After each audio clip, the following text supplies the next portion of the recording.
Barbie, yeah, could you come up?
Jensen? Question.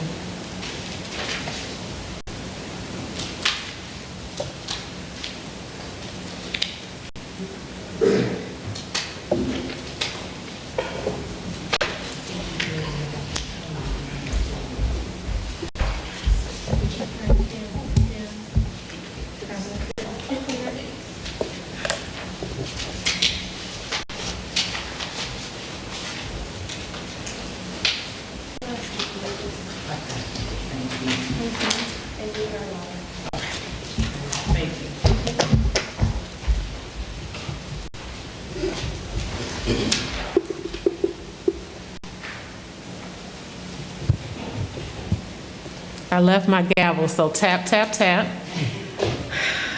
I'd like to call the meeting to order. This is a special city council meeting. This is similar to what many municipalities refer to as a committee of the whole. It allows all the city council members to be present to address city business. So I just want to be clear, this is not a town hall meeting.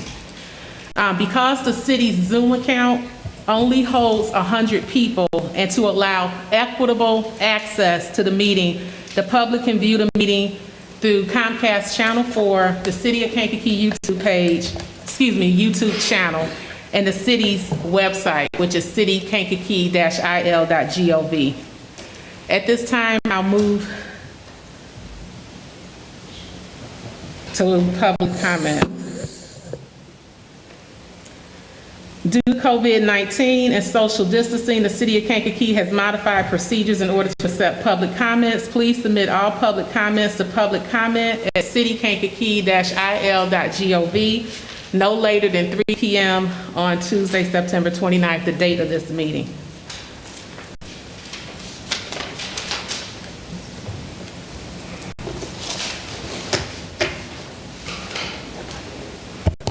I am concerned about the shootings in Kankakee's Second Ward area as a resident living in the ward, residing inside of the confines of Nelson Avenue to the east, River Street to the south,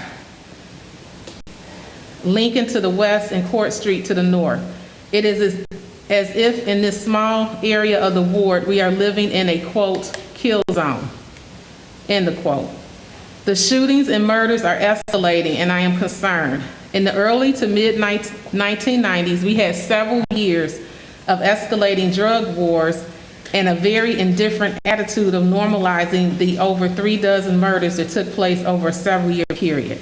How can we curb this violence? What can the community and police do to put pressure on those that are making our neighborhoods very unsafe? I point the council's attention to the Violent Crimes Task Force that Alderman Osinga and just a few others may be aware of that chronicled those events and what was gleaned from that report. He references the final report evaluation of the Kankakee County Violent Crime Task Force Justice Research Associates, East Lansing, Michigan, August 1999, Timothy S. Bynum, PhD, Scott H. Decker, PhD, and Dan Swift, MS. It is an extensive report that might bring substantial insight to what is occurring now. Please don't allow these events to become another, quote, season of indifference, quote, affecting the many lives that will be lost and have been lost in our community. Let's keep Kankakee moving in the right direction. Thanks for listening. James J.T. Taylor, Jr., resident of the Second Ward, cheering for Kankakee. Mayor and City Council, my first suggestion would be for a saturation detail in the hot spots where the shootings are taking place. Just maybe a couple officers that will only patrol those specific areas while other officers remain available for other calls.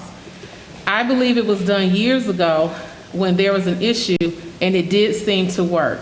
Admitting that there is a huge gang problem would be a start. Having the police start project sheets on the problem houses in the area would help the nuisance abatement, and they should be doing that regardless, but they have not been. When tips or information is given to the police about suspects, they need to take it seriously and follow up immediately, which has also not been done. Good police officers have been fired, quit, or are afraid to do their jobs properly because of the upper administration. The public cannot put their trust in officers that show up and act like they don't care. And lastly, quit making everything about race. We are a community of many different people, but most of us have one thing in common. We want the community safe for our children. As a mayor, you are supposed to fight for all your residents, no matter what color they are. All of the programs that people may suggest are great, but these gang members that are shooting up the town are not going to put their guns down to attend a program, because most of them like the life that they lead, and the police, the mayor, and the community should stand up and show them this kind of behavior will not be tolerated here. The Ring Alert system is good and it shows a little more transparency, but if they're going to put that information out, they should make sure that it is correct, because I have seen several that have had the wrong information, like descriptions of vehicles involved in shootings, and they totally have the wrong information. This isn't about race, this isn't about where you live, because we are a small county. When something happens, it affects all of us one way or another. Nobody should have to live on the street and be afraid to let their children play outside, and nobody should be afraid to be in their own home and fear bullets coming through the walls and the windows. You say Kankakee forward, but every day we take a step back every day. The quality of someone's life is lessened because of the senseless violence, and if the leaders of this community cannot figure out how to make it better, then they should not be the leaders anymore. Thank you for your time. Sherry from Bradley. I would like to see neighborhoods safer on gun control and the non-emergency line be answered when can. Have fly down the streets, and I keep a drag strip when we step out ourselves, and then ask what our problem is. What's it going to take? A child's death. Sincerely, Bill Ruth. Good evening. My name is Melanie Villagomez, and I am a resident of the city of Kankakee. Kankakee has notoriously had a negative connotation attached to it. Growing up, people looked at me strange when they found out where I resided. Many people from Kankakee have had their job applications thrown in the trash, and it is all because Kankakee has been known to be a city of violence. These past few weeks have demonstrated to our community that violence continues to be a problem, and that violence is something that we have to address. Many would like to paint the narrative that the people to blame are the Kankakee Police Department and the mayor's office. In moments like these, it is common to want someone to blame, someone to answer for all the crime, violence, and gang activity. I understand. Nevertheless, where will finger pointing get us? I have heard from community members that cops have been patrolling neighborhoods on foot. I have seen and attended the workshops of Kankakee United, the mayor's initiative targeting at-risk African-American males. Even State's Attorney Jim Rowe has a mentoring program for at-risk youth. I see a group of government officials trying to change the narrative, trying to change the culture of violence in our community, but you know what I don't see? I don't see community members helping. I don't see all our aldermen and women attending. Almost all of the events that the aforementioned groups of people have had have not been well attended. I see outrage online, but no one helping those that are putting in the groundwork. Yes, it is imperative that we hold our elected officials accountable, but we must also hold ourselves accountable. Jim Rowe needs mentors. Which of our community members have the ability and time to step up? Kankakee United needs more support at events. Which of our community members can volunteer their time? We have youth involved in gang activity. Which of our community members can reach them, and which aldermen and women direct them to already existing services? Our policemen have asked for our help. How can we best support them as we work together to build relationships? We can't just talk about it, we have to be about it. I can only speak for my neighborhood, but I have a great group of neighbors who look out for my family and I. Our block is mostly at peace, the kids feel safe enough to be outside. I want all of our neighborhoods to feel that way. What we need in Kankakee are stronger community alliances. We need neighborhood meetings where community members get to know their aldermen and alderwomen, as well as their fellow neighbors. We need to build trust and relationships among our elected officials and community members. Right now is the time to build unity. I would also like to express my disappointment in the aldermen who have turned this serious issue into a political attack.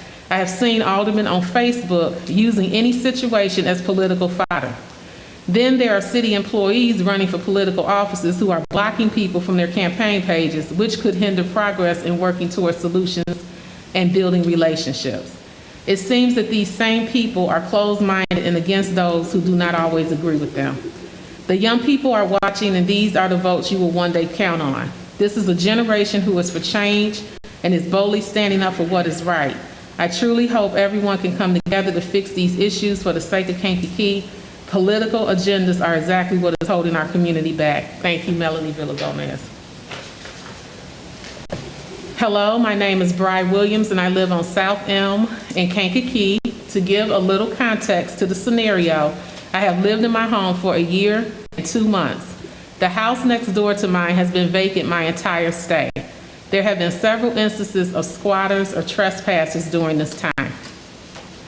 The house has been in the process of remodel for about 3 months, and I have had several conversations with the owner of the home in the meantime, who informed me that he would be renting out the house rather than sell.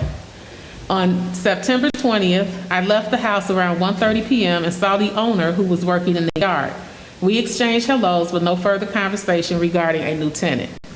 I was home for the evening at around 9:15 p.m. I got a notification from my Ring system that someone was at my back door, which is facing the neighbor's house. I checked the Ring, and an individual was walking through the side yard and into the house through the back sliding doors. As I watched, I realized there were 3 people in the home. I was concerned due to previous instances and called the police to check out the situation. The police went to the home and spoke to those in the house and found out that they are the new renters and were moving in.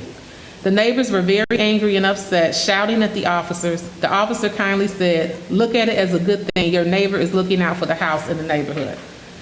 Immediately after the officer left the house, he came over to my home, knocked on the door to tell me they now live there. Though I appreciate the update, I am rather concerned that the officer thought it was appropriate to come to my home after responding to a call like that. It was very obvious that the neighbors were angry. I do believe that the officer put me in potential danger, as he did not know those individuals and how they would respond to me. After the officers left, the neighbors did stand outside my home and shouted at me through my open windows.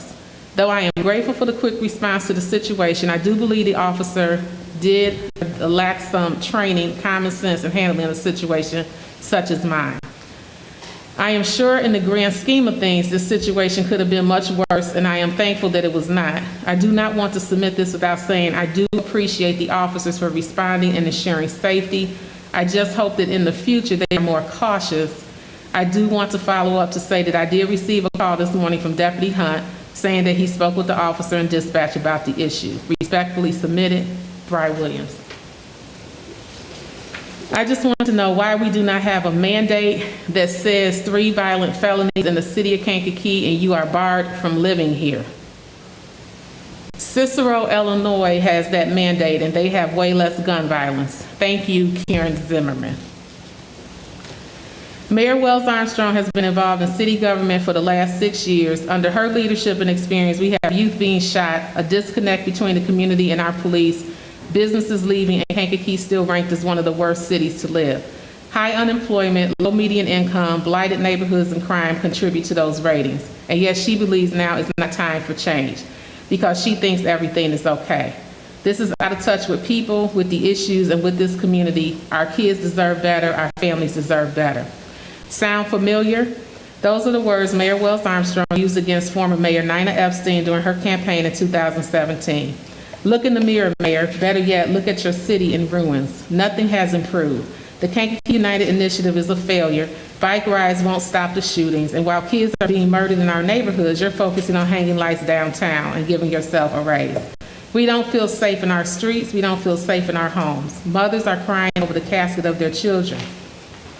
You're out of touch and our city is out of patience. I pray you humble yourself and take responsibility for these shootings, just as you laid them at the feet of our last mayor. Goose Meat Gander, Sherry Page. Hello, my name is Emily Lavoie. I am a 37-year-old resident of Kankakee. I am writing this email to share an idea I have regarding the safety and gun violence problem in our community. On Sunday, September 13th, I was driving to my home in Kankakee. As I drove down Maple Street, I noticed a gathering of people in the middle of the road ahead. Past the people, I saw several police squad cars, and then I saw all the caution tape. That is when I realized a shooting had just taken place. It was 12:30 in the afternoon, broad daylight. Later, I found out that that shooting was a homicide. As you're aware, another homicide took place just a week later on Nelson Avenue. I drive on both Maple Street and Nelson Avenue multiple times daily. A few days later, I was reading an article in the Daily Journal regarding gun violence, and that said something along the lines of, quote, "This is not a problem the police can fix. This is not a problem the mayor can fix. This is a community problem, and it is going to take the community to fix it," end of quote. As a member of the community, reading those words inspired me. I want to contribute and do something to help and hopefully see this issue improve instead of just complaining about it. I was born in Kankakee and graduated from Kankakee High School. I went away to college and after college spent about 5 years living in Salinas, California, Monterey County, before moving back to Kankakee. I believe at that time, from 2006 to 2011, Monterey County had a similar crime rate and poverty level as Kankakee County. Every year, the police in Monterey County hold an annual, quote, "No questions asked, gun buyback program." Leading up to the annual gun buyback, commercials air on the local radio stations in Monterey County, informing residents of the date, time, location, which was usually a church parking lot, for when the gun buyback is scheduled to take place, along with the proper procedures to follow for anyone interested in selling back a gun. Please remain in your vehicle and have the unloaded gun in the trunk. Pop the trunk from inside your vehicle so the police can remove it before pulling forward to collect your payment. If I remember correctly, people were given $150 for each gun and $200 for automatic or semi-automatic assault type weapons. Following each of the Monterey County annual, quote, "No questions asked," end of quote, gun buybacks, the same radio stations would air information about the results of the program and the number of guns collected.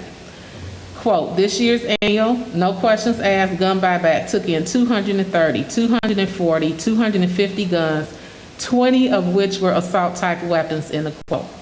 I remember always being both surprised and shocked to learn how many people, number one, had guns that they wanted and were willing to get rid of, and number two, trusted the, quote, "no questions asked," end of quote promise. I work in the health and wellness industry, similar to how a person with health-related concerns would never expect all their medical issues to magically be fixed after eating just one salad. I know that if Kankakee County were to host a single gun buyback, it will not fix the gun violence problem we're faced with. If a person were to begin regularly eating healthy, start an exercise program, prioritize sleep, etc., and they do these things consistently, there's a chance their health will begin to improve.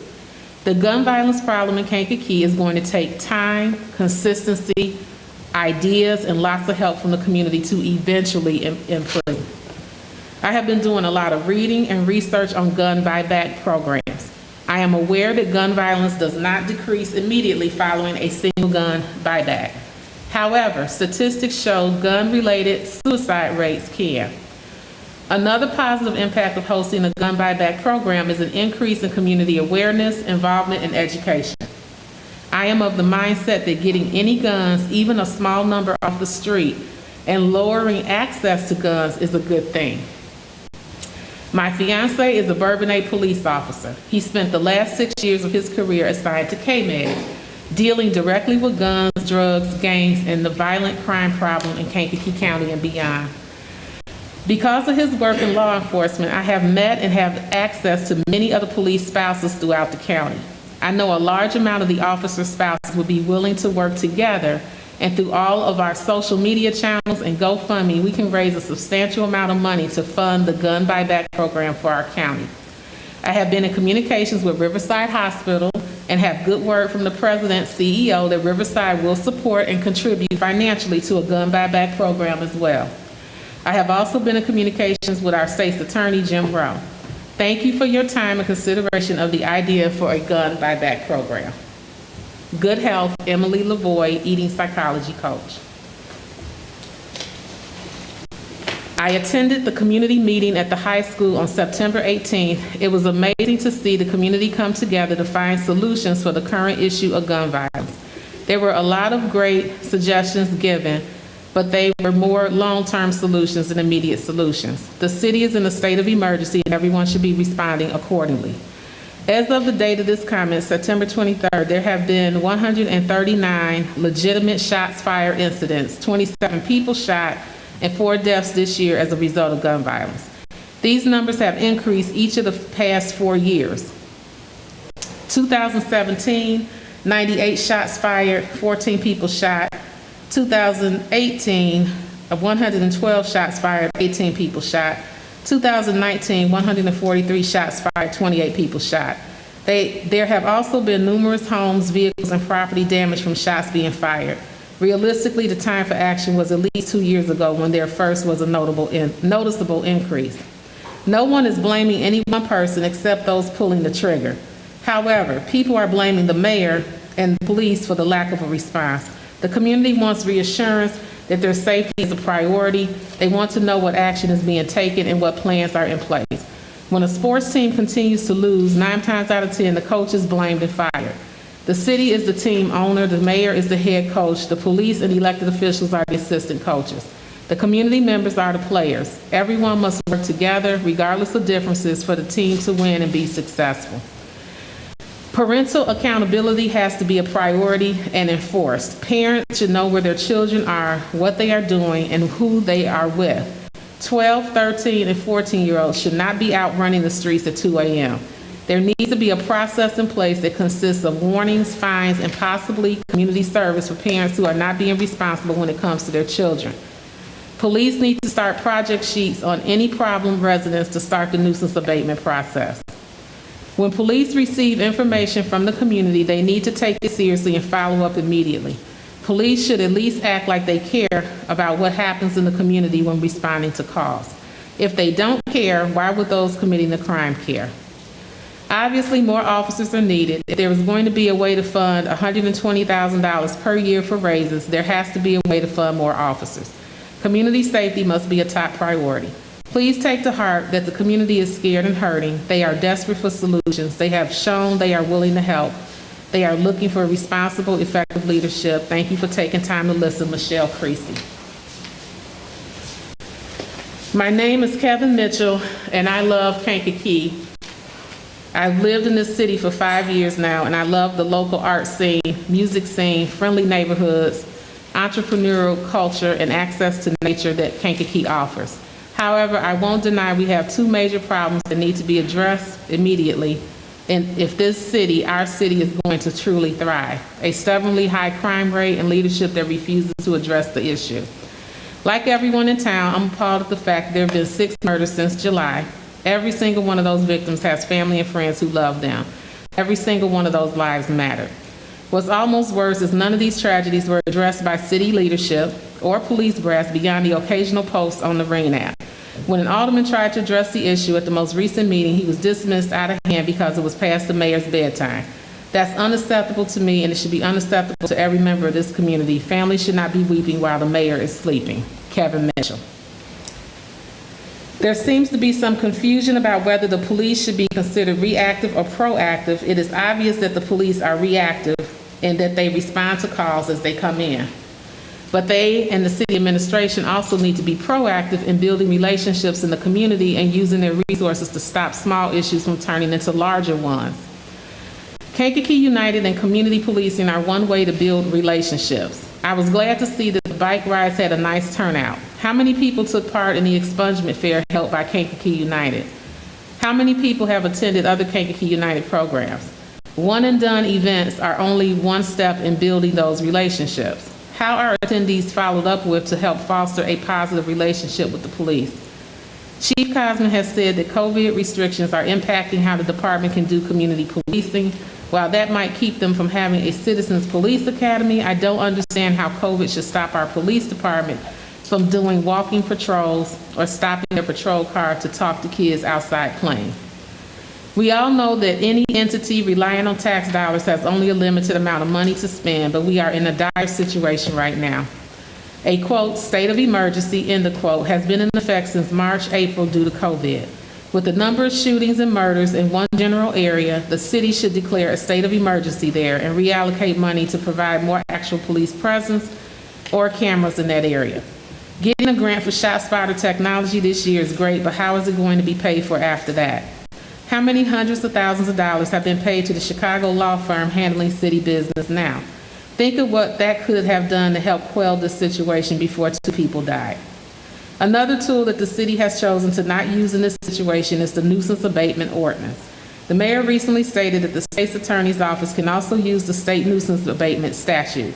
What apparently isn't understood is that the state has a higher burden of proof with the statute than the city with the ordinance.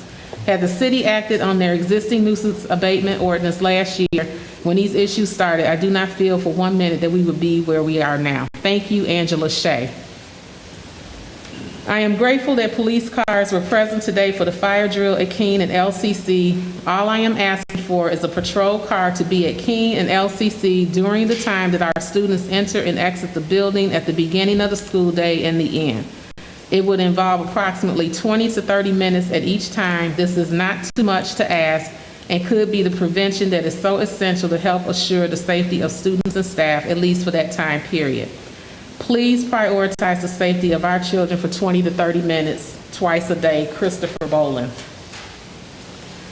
This is an email from Don Palmer, Kankakee. I am offering my public comments to be presented at a special meeting on Tuesday, September 29th regarding public safety. Please permit me to revisit how we got to, quote, now, end of quote, before I proceed to offering a solution. From my perspective, please know that my life's work has been to be a consultant to major corporations offering solutions to broken processes and internal power struggles. I have often had to interact with people possessing strong opinions but with little underlying knowledge.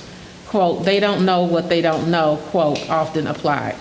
Let me back up to April 2017 to the opening of the police chief's position. The City Council voted down 3 times the appointment of Officer Price Dumas as police chief. The stalemate was never resolved and did not end between the mayor and the council until Chief Dumas resigned. As I see it, the quote, root, quote, cause was never addressed, and there are ongoing problems remaining because of that. The problem is that the police chief's position reports exclusively to the mayor. The solution is straightforward and was instituted in the 1920s by the Los Angeles City Council. The police chief's position is selected by and reports to a police board of commissioners comprised of 5 civilians who donate their time while maintaining their professional careers. They are appointed by the mayor and confirmed by the city council. The commissioners serve a maximum of 2 5-year terms and serve as the citizens' voice in police affairs and as a means of ensuring more responsive and effective city government. There is no direct accountability by the police chief to the mayor or to the city council. The advisory board also hires the police chief. This minimizes undue political influence as well as stalemate situations that arise between the mayor and city council, as happened with Price Dumas. The police commissioner's concerns are reflective of the community at large, and their priorities include implementing recommended reforms, improving service to the public by the department, reducing crime and the fear of crime, and initiating, implementing, and supporting community policing programs. And although I have not addressed current safety issues such as off-road vehicles, gun violence, or police department low morale, I believe that this is the starting point needed to eliminate the relationship between the mayor's office and the police chief's position. It gives the police chief the independence from oversight of one person, that of the mayor, and disperses it among the advisory board of 5 independent citizens. Thank you for your consideration, Don Palmer. My name is Adam Phillips, and I am a resident of the 2nd Ward where most of the gunshots and crime is taking place. The amount of shots fired calls and murders that are taking place under this current administration is absolutely unacceptable. It is absolutely embarrassing to watch this administration sit back and do nothing about it. This administration, from the mayor to the police chief and deputy chief, has been nothing but a bunch of talk. Talk about research and data and cities united and community policing. All the standard, quote, catchphrases, end of quote, you all think are appealing. That's all it's been, is nothing but a bunch of talk. I would like to know why Deputy Hunt is not doing his job. The deputy chief is to be in charge of nuisance and abatement. Why isn't Hunt following up and evicting the people causing the problems from these homes? I would like to know how many successful evictions Deputy Chief Hunt has done in the past 3.5 years. Chief Cosman, we should, as a community, shouldn't have to tell a veteran police chief how to do his job. You've done nothing since being here aside from chase down Facebook posts about the mayor. The mayor you referred to me as a person of a higher power. Why are there no saturation patrols in this troubled area? Why are shifts constantly short-staffed? It seems like more times than not there aren't enough police officers on the street to cover the city, especially on a Friday and Saturday night. 4 police officers working on a Saturday night is unacceptable. This department is asking for overtime from police officers almost daily. Chastity, to sit here and constantly point the finger at the police and criticize them is not acceptable, period. You have criticized the entire police department for being racist and lazy before even getting to know any of the sworn police officers. Instead of you saying that people trust people who like them, maybe you should have considered trust should be established based on character and the way people are treated. That statement alone shows that Chastity doesn't believe white police officers can be successful in the city of Kankakee. Instead of focusing so much on color, how about focusing on good things the police officers do? For example, KPD just took 4 guns off the street in 3 days. You never give praise to the police officers unless it fits your narrative. Chastity, you are quick to criticize the police and threaten their jobs without even hearing the police perspective. Even in Martin Luther King's famous I Have a Dream speech, he even said he dreams of a day when people are not judged by the color of their skin, but by the content of their character. You have not done that. You repeatedly make comments about the police department looking one way or the other. You also repeatedly make comments about the black community not trusting a white police officer.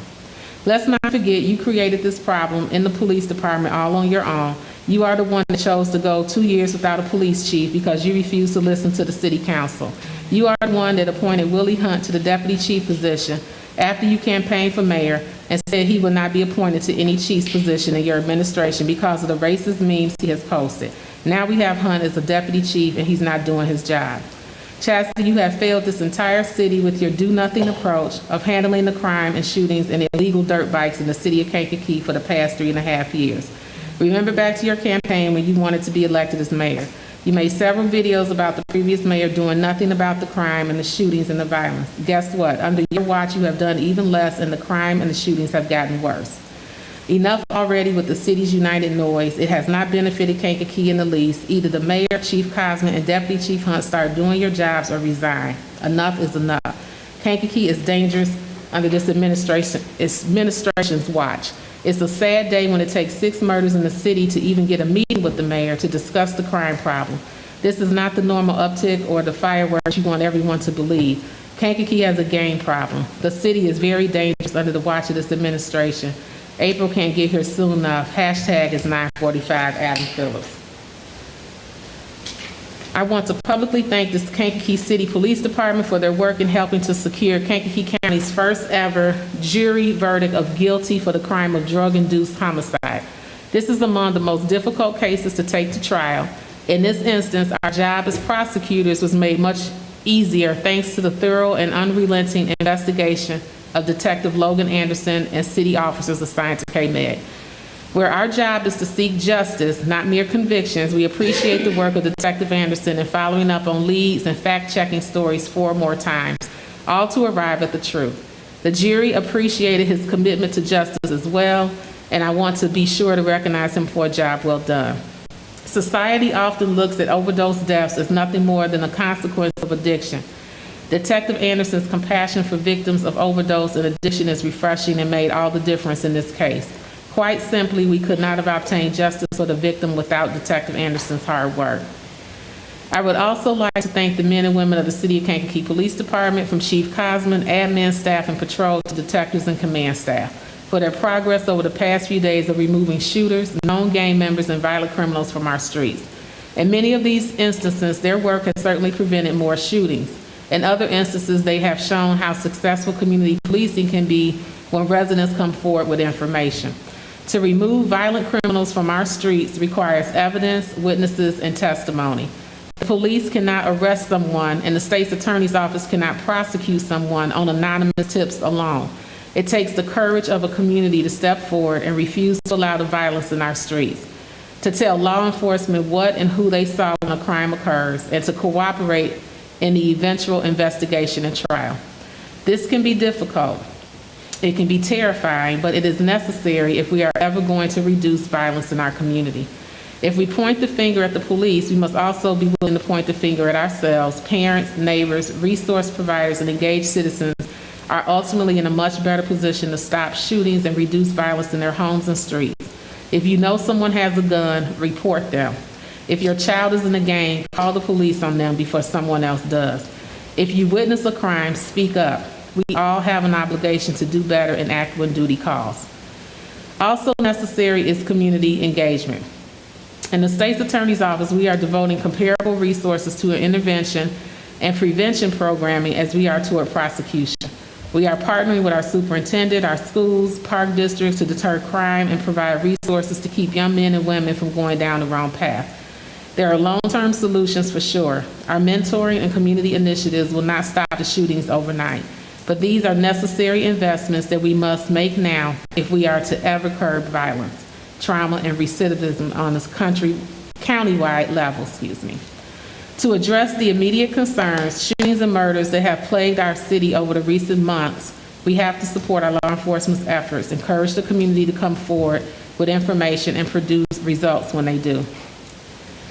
We are a city of over 25,000 residents. We must refuse to be held hostage in our homes, afraid in the streets, unable to play in our parks or make safe passage to school by a handful of residents hell-bent on violence and fear.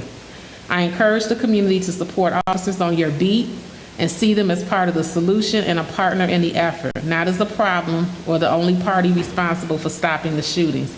This is not a police problem, it is our problem, and we need to address it together. Thank you, Jim Rose, State's Attorney. Hi, I just want to comment regarding the ongoing problems of violence and crime in our city and the efforts made to quash it. When I was fresh out of college in 1995, I had the privilege of working for the University of Illinois Cooperative Extension as a community worker here in Kankakee. My first real job, I had something called, quote, benefits, end of quote, yay me. Being from a disadvantaged community, I attended a lot of meetings and met many well-intended people whose hearts were in the right place just to see the program never come to fruition because of disagreements as to who would get credit. This disadvantaged the people of the community, depriving them of much needed help. Now, 25 years later, I'm sad to see that things have not changed for the better. Instead, we have a culture that is so divisive that many we elect as leaders instead choose to sow division and obstruct rather than lead for all people. It is obvious that some have adopted the strategy that if I use my, quote, workshop, end of quote, to make sure the problems are not solved, then I personally would be better positioned to win an election next time. All of this, once again, at the expense of the people who need good leaders in government and resolutions like a balanced budget. There are two well-known sayings that I'm going to paraphrase so I won't butcher them. The first is, quote, one can't be a good leader if one doesn't know how to follow. Show your qualifications by getting people you disagree with to work together for a solution. The second one is, quote, if you're not part of the solution, then you are part of the problem, end of quote. True leaders don't rely on a title or credit to make a difference and find a solution. You may be elected as a representative from a particular ward, but you serve as a representative for the betterment of all people in Kankakee. I'm speaking specifically regarding elected individuals who are just sowing division regarding the support for our police and the allegations that the executive branch is not supporting law enforcement. A simple search on Facebook reveals videos of individuals violating the law about resulting in a fight on South Evergreen on Labor Day. Several officers standing there watching for 5 minutes, borderline refereeing, instead of dispersing the crowd and arresting the combatants. Anyone seeing this video clearly sees the concern the community has regarding the police giving up. Had there been a serious injury to anyone or death, there most certainly would have been a lawsuit in the millions against the city, and as an attorney, I would have loved to get my third of that settlement. Open your eyes, speak the truth, work together, and go Cays, Kenneth Wright. All right, that is all the public comments. All right, clerk, okay. We'll move on to item number 3 on the agenda, roll call. Chatter.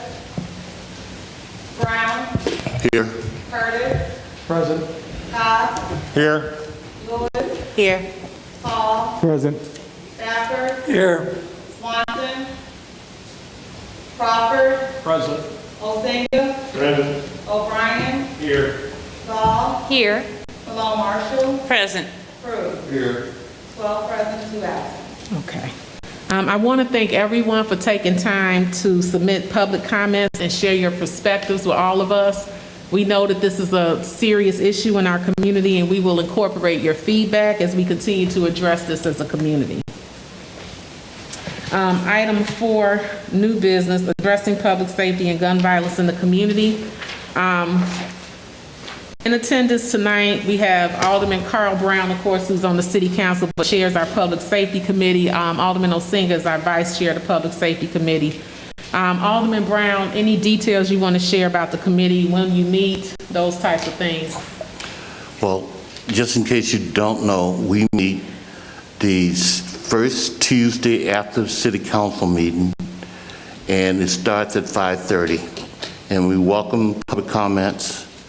We address a lot of issues in public safety, and we hopefully we get some feedback, and hopefully we move forward. But as of right now, that's the date we meet, 5:30, the first Tuesday after that Monday after City Council meeting. Thank you. All committee meetings are open to all City Council members and the public, and they are also accessible through our media platforms. And this committee is certainly appropriate, as Alderman Brown stated, to share any strategies and solutions. I want to thank Mr. Lillard, who is working as a community outreach coordinator in our state's attorney's office, for hosting a community meeting on Friday, September 18th at the Kankakee High School. He specifically asked for solutions, and the community heard directly from our police chief, Frank Cosman. As mentioned during the City Council meeting that was held 3 days following that community meeting on Monday the 21st, there were several City Council members in attendance. Several of you have called me to speak with me about public safety, and I want to thank you for doing that. I did take 3 pages of notes that highlighted the community's concerns of building stronger relationships between the community particularly our youth and our police department, strengthening neighborhood relationships in the wards, having a stronger police presence in the neighborhoods, protecting residents who contact the police to report suspicious activity or crime, and assessing how we utilize our resources. Public safety is an issue that we work on every day in the community. Just because we don't have a public meeting discussing it does not mean that it's not being addressed in the city. So during this uptick in gun violence, the chief and his leadership team have been working to assess our department's resources and create some strategies. And with us tonight are several members of our police department. I want to thank each of you for coming out tonight, for your service, and for being here. And if you all could come to the front, I'm going to have you introduce yourselves and the shifts that you work. So we'll welcome you all up at this time.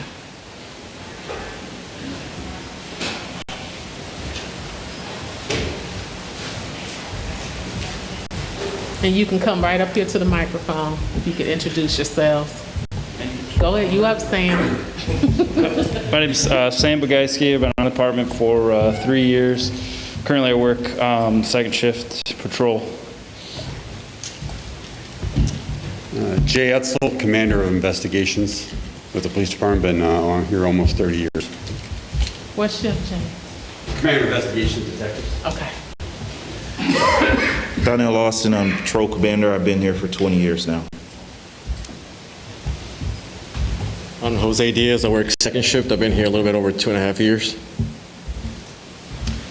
Detective Sergeant Steve Hunter, I'm in investigations, 21 years, 2 to 10 shift. Good evening. I'm Officer Costello. I'm the school resource officer. I've been here for almost 3 years.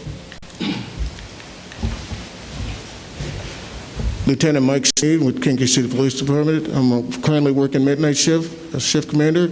I've been transferred to afternoon shift as of next week. Okay. To allow our officers to get back to keeping us safe, I want to turn the floor over to the police department to provide an update in regard to strategy. So I'll turn it over to Chief and Deputy Chief at this time. Thank you, Mayor. Thank you, council members, for giving us the opportunity to speak to you about what we're working on to increase the safety in our communities. The first thing that we talked about on numerous occasions and is that Shot Spotter program. That's directly involving how we're to better, more efficiently and effectively address gun violence in town by allowing us to respond quickly to the exact location where any gunshots would happen, where the shots would be coming from, and if there was an exchange of gunshots. It would also improve the safety for the officers as they would be aware of the locations, the exact location of the shots are. So when the neighbors, or when the people in the neighborhood would call up and say they heard gunshots, we would already know exactly where we were going to look and respond to it. We would also identify houses where the gunshots were, the locations, so we'd be able to better use our the nuisance abatement ordinance. The engineers have been working on finding the best spots for these sensors. I talked to one this morning, and they are at the stage of now contacting the people later this week, locations, businesses, areas where they want to exactly have the sensors placed to give to make them the most effective. And once we have that set up, we will have a kickoff meeting, explain that to the community and to our members here on the council. Deputy Chief Hunt. To address the issue of the gang problem, about 19 years ago, when I was in the school, I saw the gang problem coming. Back then, Deputy Chief Gerard was here and Chief Kincaid. I saw the change in the school because we were getting a lot of kids from Chicago. And that's when the neighborhood gangs started to form. I don't know if you guys remember Merchant Street Boys, C Block, 900 Boys. All those gangs are not traditional gangs. So I knew he had a gang problem back then, and we formed a gang unit, if you guys remember, to address those problems. It didn't sit well with some members of the police department that we had a gang unit, but the gang unit was very active, and they suppressed a lot of the shooting because they were getting out with those members, checking them and searching them. The community meeting a couple weeks ago, I believe it was Commissioner Hollis, said we need to make people uncomfortable. I just say we need to do our job as police officers. Get out and check those people that need to be checked. And that's why we shuffled some of the members of the police department around to get those officers who had the skills and had the confidence to get out with people to do that. That's why Lieutenant Sneed is coming off midnights. He's a 23-year veteran, 15 years of street suppression with KMEG, and he know how to get the job done. He was in charge of the gang unit, and we feel that his skills are needed on the afternoon shift, where we have the youngest shift and where we have most of the shootings occurring. So with that said, Lieutenant Sneed will be moving to afternoon shift, along with Sergeant Latham, who also worked a little short stint in KMEG and was also part of the gang unit. We believe that putting officers where their skill will be mostly and greatly used will be one way to address the gang problem and the shootings that we're having in the community.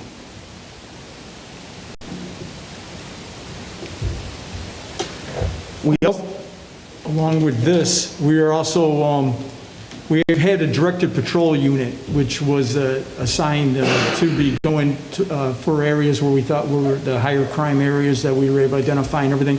But because of this uptick in violence, we're going to expand that unit right now. We're changing it from being a two-man unit to being at least a three-man unit every day, possibly four when staffing allows. So we'll have, along with that, Officers Martin and Villa Gomez, Officer Bukowski, who has introduced himself here, Officer Kerner and Officer Meyer are also going to be, they're on a different shifts on the afternoon shift, and they will be augmenting the directed patrol unit. So they're active officers, and we expect them to address the problem very well.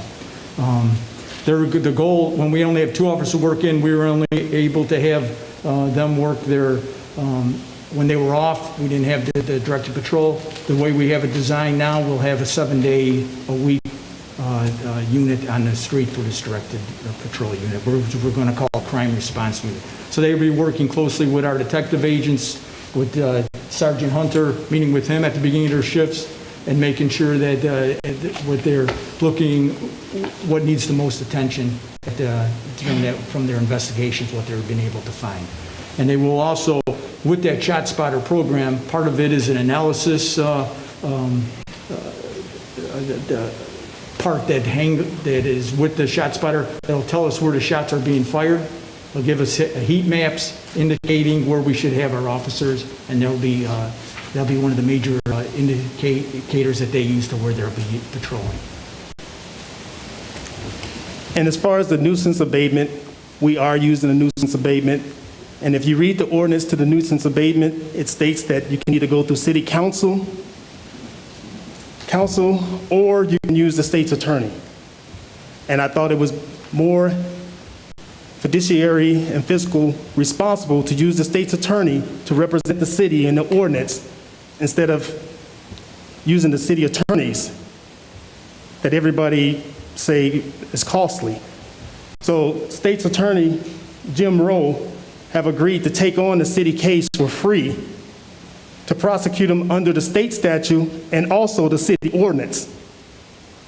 It is true that the state have a higher burden to prove, but the city ordinance, when he goes under that, it's the same as if we use our own attorneys, and that's for free. I mean, we're taxpayers, we're paying the salary, so it's not for free. But We are using the nuisance abatement. And for example, the way the nuisance abatement process works, we get an address, we'll just say we have a shooting in the 600 block, for example, of South Lincoln. I will contact that property owner and let them know they need to contact me because we have a problem. When they contact me, we sit down and work through a plan. If they say we're going to start the eviction process, I make sure they give me the date, the time that the paperwork was served, so we'll know when the eviction will be complete. The example that I just gave, 600 block, South Lincoln, we had an incident there. Contact the property owner, they boarded it up immediately. So that abated that nuisance. Other property owners, I don't want to put on the spot or anything like that, they have quite a bit of property in Kankakee and they work well with us. They start the eviction process immediately. So we don't have to take them to court when they start the eviction process. The nuisance is already being abated. The only time we take them to court when they don't come in and meet with me, or the plan we planned failed, and that's when we take legal actions. Most of the time, when there's a shooting at the residence or something, the state's attorney already have a case built up, and he don't want certain witnesses coming to testify on the city behalf when he got a criminal case, when he can just do the whole thing and get it resolved that way. In 2017, 37 nuisance letters were sent out, 2018, 34, 2019, 35, 2020, we sent out 15. Out of those 15, 5 were immediately being evicted, and we had 2 that went to court. 1 is still in court, so the process works. And I understand that nobody wants any shooting in the neighborhood. I live in the 2nd Ward. I live in the 6th Ward, I'm sorry. I want to live in the 2nd Ward, but I live in the 6th Ward, and I hear the shootings. I hear the shootings just like the residents do, and it bothers me. But we can only do so much. We need the community to help us. It's not like people call us and say, hey, we're going to shoot tonight. We're the last ones to get the invitation. So I just want the city council members to know and the public to know that we do use the nuisance abatement. And we do have evictions that take place.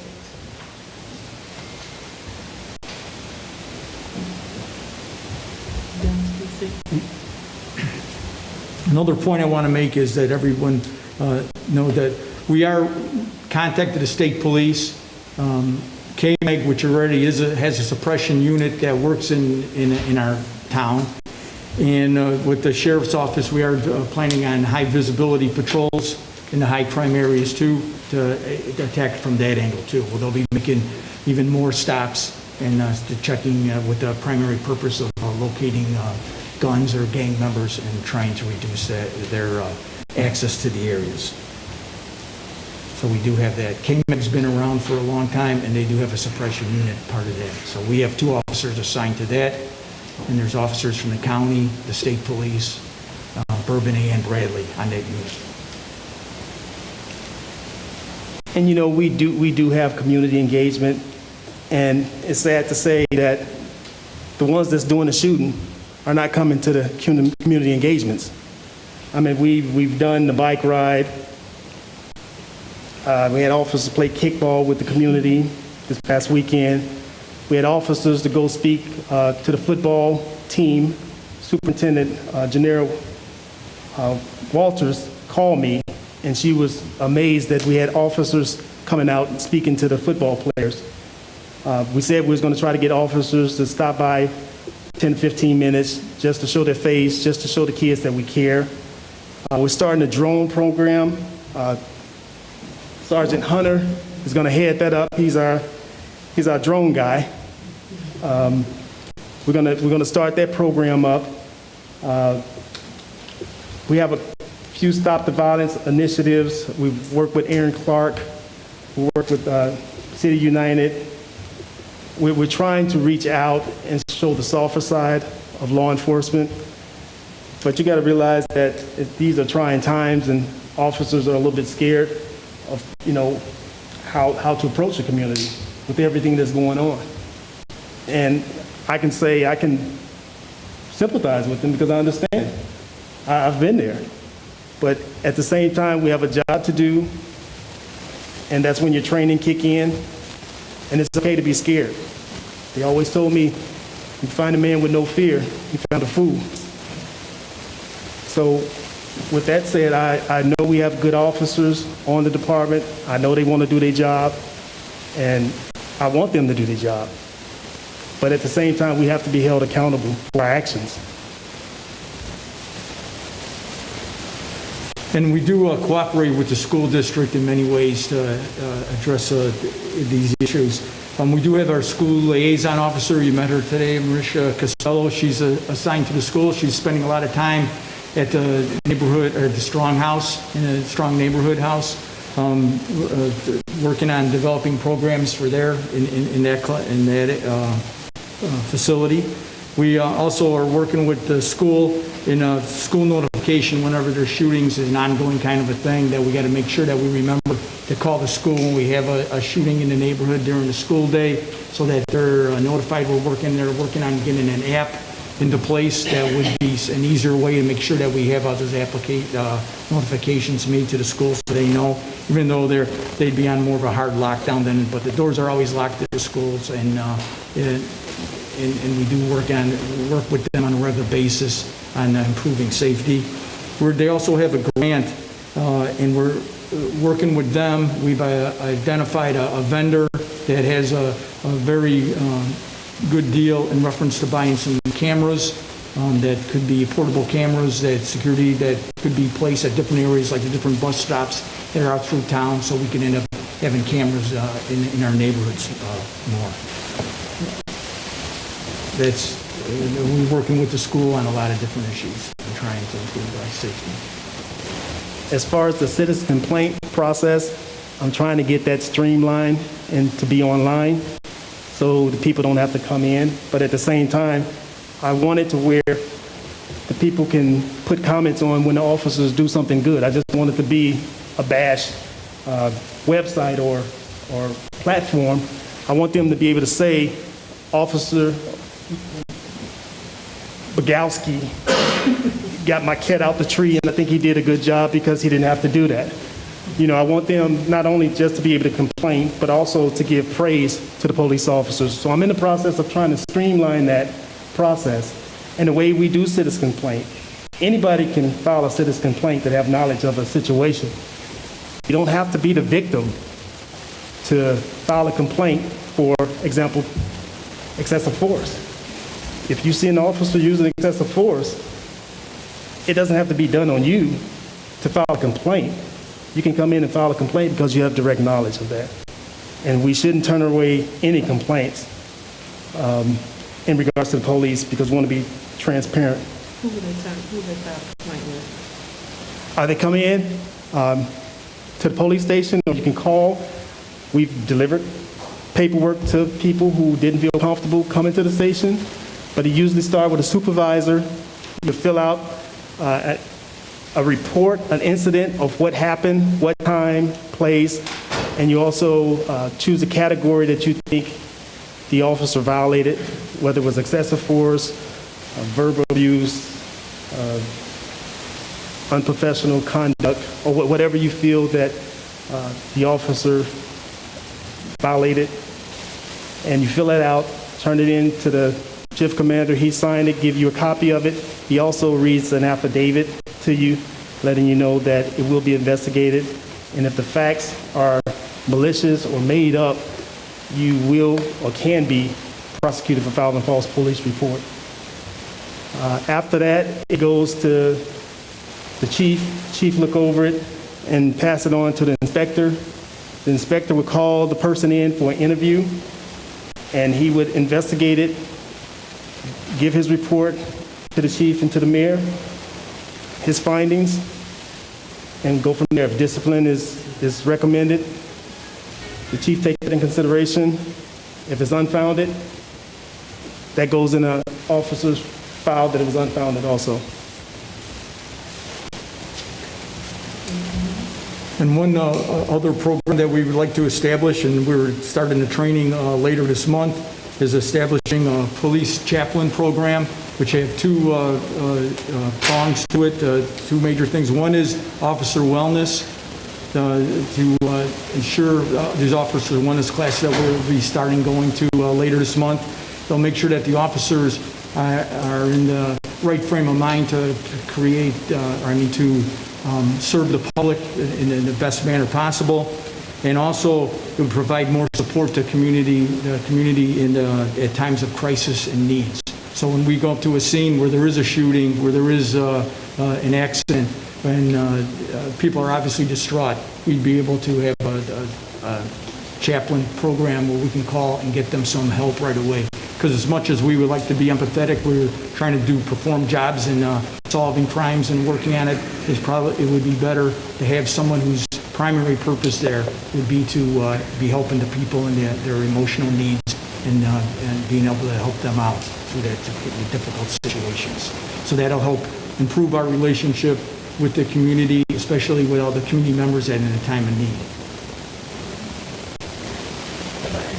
Are there any questions regarding anything you heard from the police department's presentation? If you can just raise your hand and I'll call on you. Alderman Curtis? Thank you. Deputy Chief Hunt, you mentioned about the nuisance ordinance and that Jim Rowe would be, the state's attorney's office would be handling that. If it does go through the state's attorney, does he have to use the state statute or can he use the city ordinance that's written up? He can use the city ordinance. So he can use both. As long as he starts with the city ordinance, he can use that in the beginning. I understand, like, if he started the other way, it's difficult to backtrack. Yes. Okay. So he can use what's been drafted and worked in the past going forward for us then? Yes. Okay, thank you. Thank you. Any Alderman O'Brien? Deputy Chief Hunt, also regarding chronic nuisance. I know when I first came to council 4 or 5 years ago, one of the issues we talked about the nuisance ordinance, how it's sort of, it's not automated. My dream would be that anytime there's a third call within the 90-day window, that there would automatically be a notice to the department or whomever. At that point, that wasn't possible based on the limitations of our computer system. Is that still the case? Or is that Usually, the officers fill out a project sheet, and heard that mentioned several times in public comment. That gives me notice to watch that address. And the Alderman O'Brien, you and Alderman Gall was very, very good about letting me know what your constituents, what properties were problem properties. So if you let me know, or the officers put it on a project sheet, or like if we get a shooting, that's a flag. That's an automatic flag. And I don't wait till the third shooting or incident happen. I send a letter out immediately to the property owner, let them know, hey, this is what's happening. So when we have violent calls like that, I shouldn't say that, but I let the property owner know up front what's happening. So. Sometimes I think the small, the less or serious ones that are kind of under the radar that even we may not know about. Right. But it just would be ideal if there was sort of an automation to that, but I know that's. I would talk to tech and see if we can develop a program or something. Maybe we can do some type of filter. Sometimes those little ones can escalate and become the big ones, and that's unfortunate. So, Okay. Alderman O'Brien, that's a good point. I spoke with our state's attorney this morning. He wanted me to remind everybody that every call is not a nuisance call. It's not necessarily a nuisance call. But he said, he mentioned the same thing. If there was some type of mechanism that could trigger the threshold that has been met for the nuisance abatement, that would be helpful. So that maybe that's some homework for us to look into if there's some technology to do that. Anybody else? Alderman Crawford. Thank you. This is also to the nuisance abatement. Myself and Alderman Ozenga used it a few times in our ward. At one time, there was a sheet that had the 16 or 18 different abatements Is there any possibility that we could get that printed back out and get out to the council members so everybody knows what? It's in the ordinance, but I can get you a copy if you need it. And usually, when I send out a nuisance letter, it goes to the alderman also. So you guys are made aware of the properties in your ward that I'm looking at. Those are put in the mailboxes, your mailboxes. Okay, thank you. Anybody else? Any questions for our police department? I can't see you, Alderwoman Lewis. I just want to make sure I'm not overlooking you if you have anything. Okay, anybody else? Okay. All right, we're going to allow you guys to get back to keeping us safe.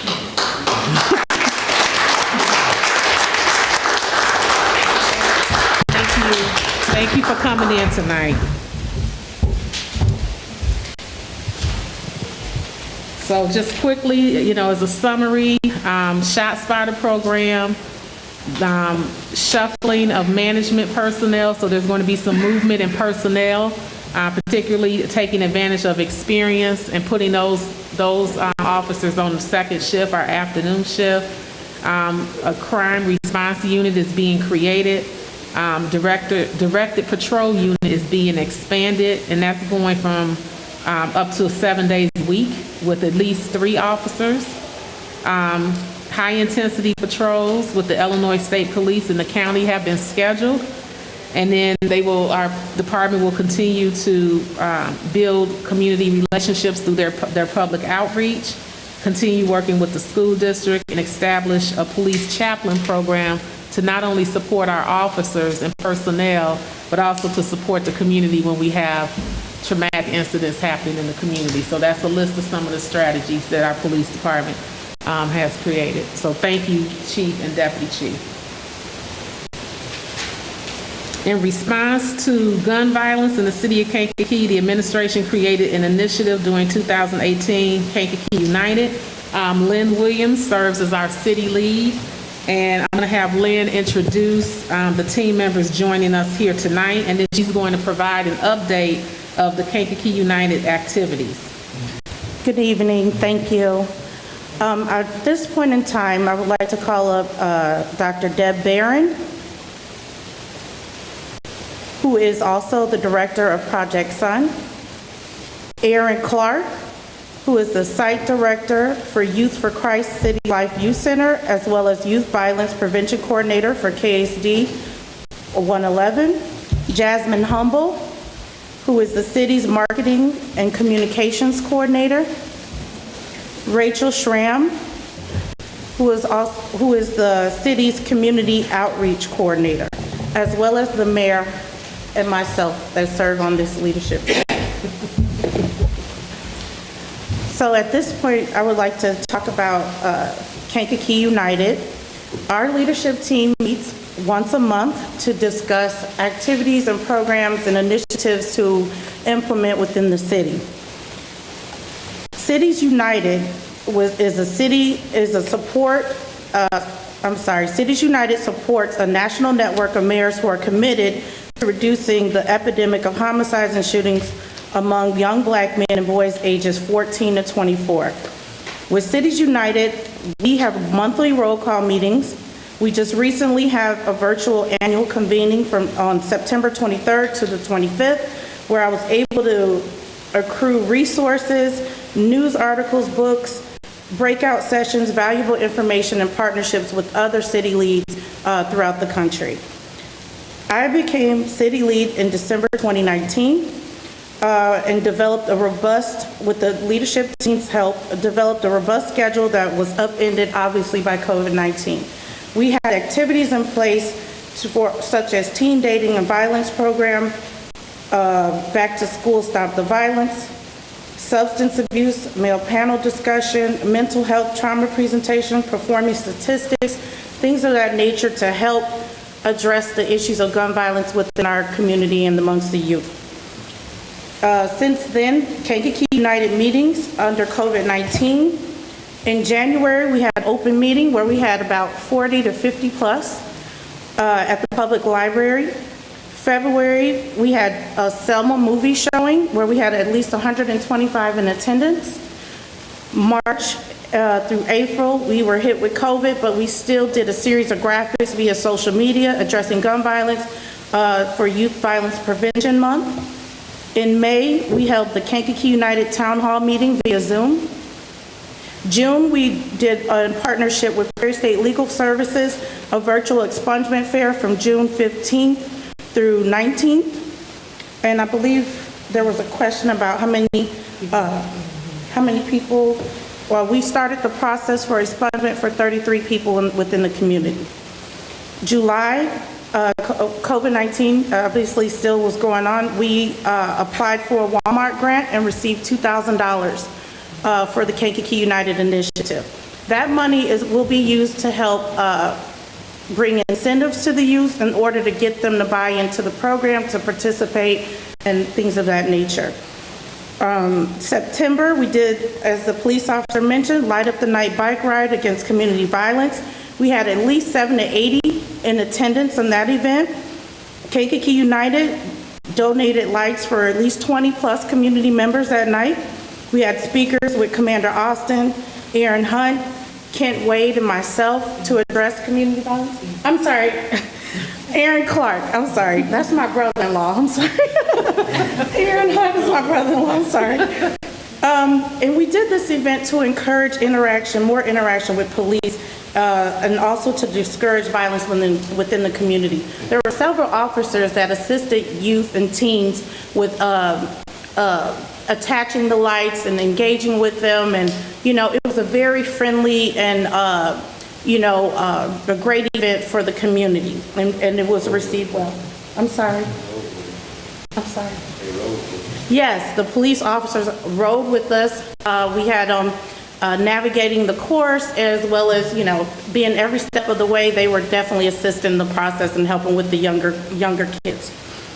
October, we are doing top tips for resume and interviewing success, which will be we'll have a speaker, Kim Cross from Kankakee Community College on October 27th.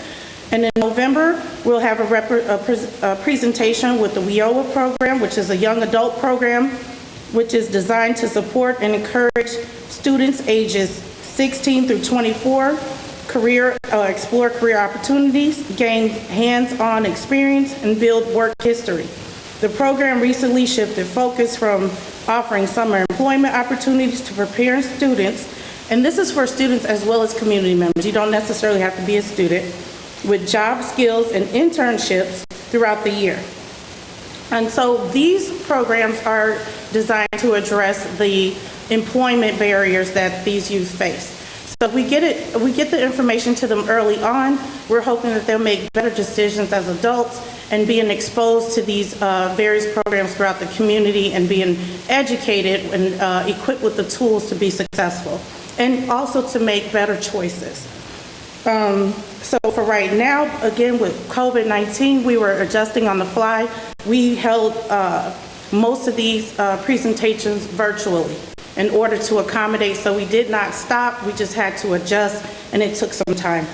Additional projects we were working on was the community talks, but again, with we want to do these more in person, so we're waiting for the guidelines to lift so we can address the community talks surrounding race relations and things like that, of that nature. We also worked with the group to possibly plan a unity in the community rally.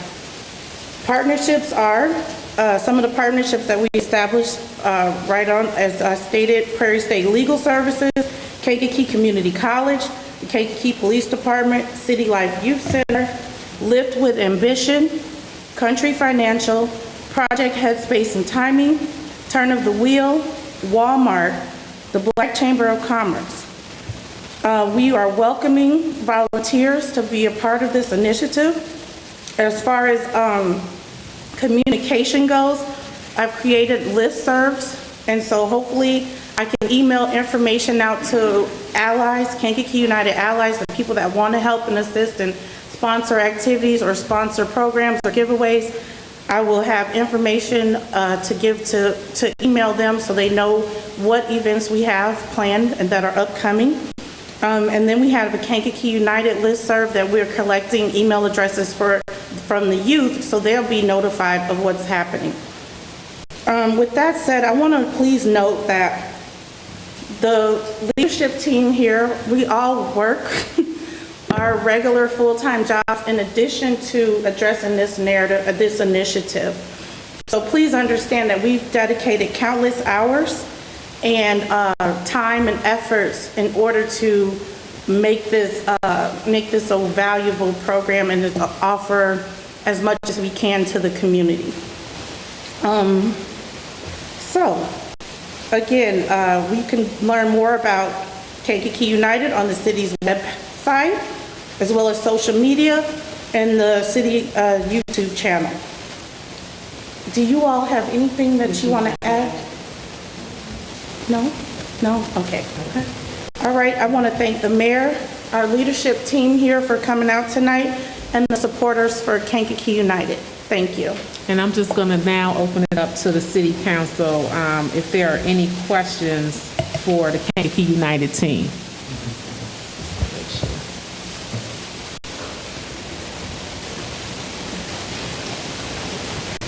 I also just want to remind everyone that the state's attorney also has an initiative called JUMP. He reported at the community meeting that was September 18th, that he needs 300 mentors and has 30 at this time. And his program, it only requires, I think he said once a week or once a week? An hour a week. So if you have not contacted Lynn for Kankakee United or the state's attorney, there certainly are opportunities for you to roll up your sleeves and help. Having a meeting is nice, but we really need people that are going to show up and do the work.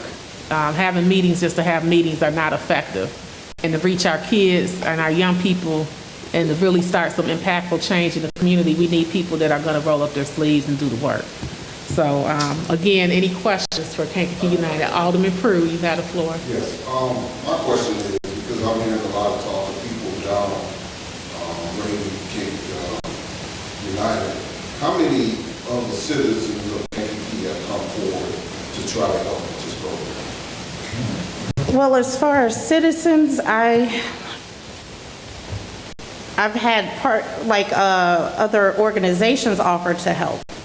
But there isn't just like a particular, just residents that come up and say that they want to help out with it. I will say that the people who are critical have not offered to help, if that's your question. If that's what your question is, the people that are sending in comments being critical have not stepped up to help.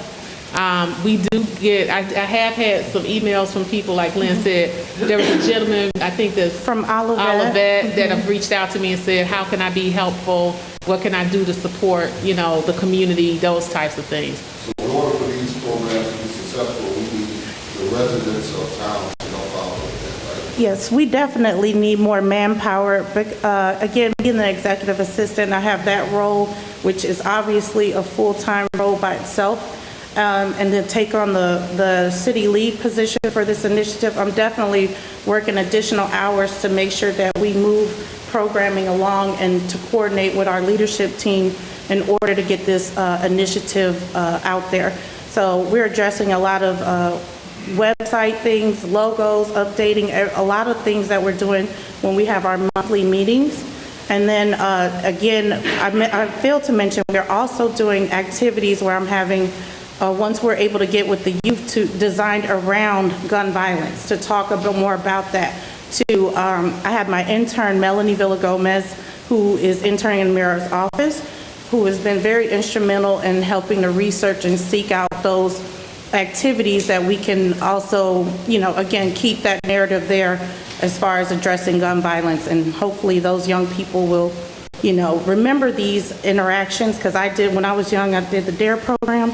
So I still remember Officer McCabe, 5th grade, so hopefully we're able to get this in the young people's minds early so they know and will return and be, what I'm saying, as far as participation, and start to change those behaviors and alter them with us placing that information in front of them.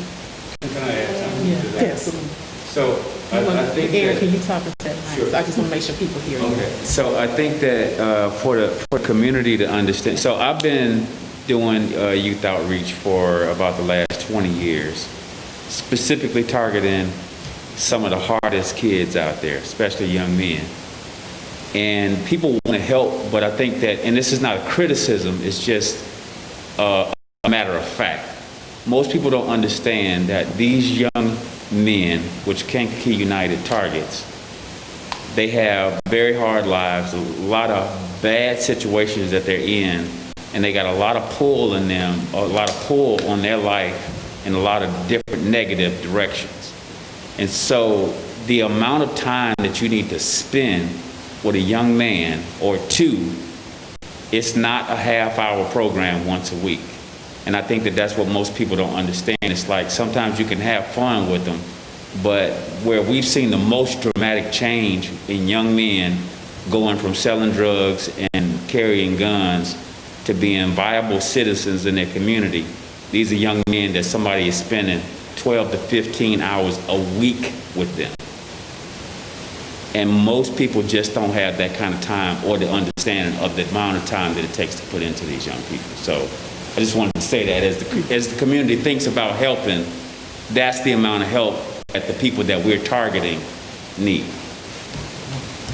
And just to mention, I'm just as myself, I've been in the community volunteering for over 20 years of my life. I worked in the school district for at least 17 years, and as well as with 14 years in the school district, 3 years at KCC as a coordinator of student life. So I have a vast experience with working with the youth. I just want people to know that, just so they know who I am and my background and what I bring to this initiative. And I'm also a single parent with 2 sons. So I'm very motivated and inspired to do this work.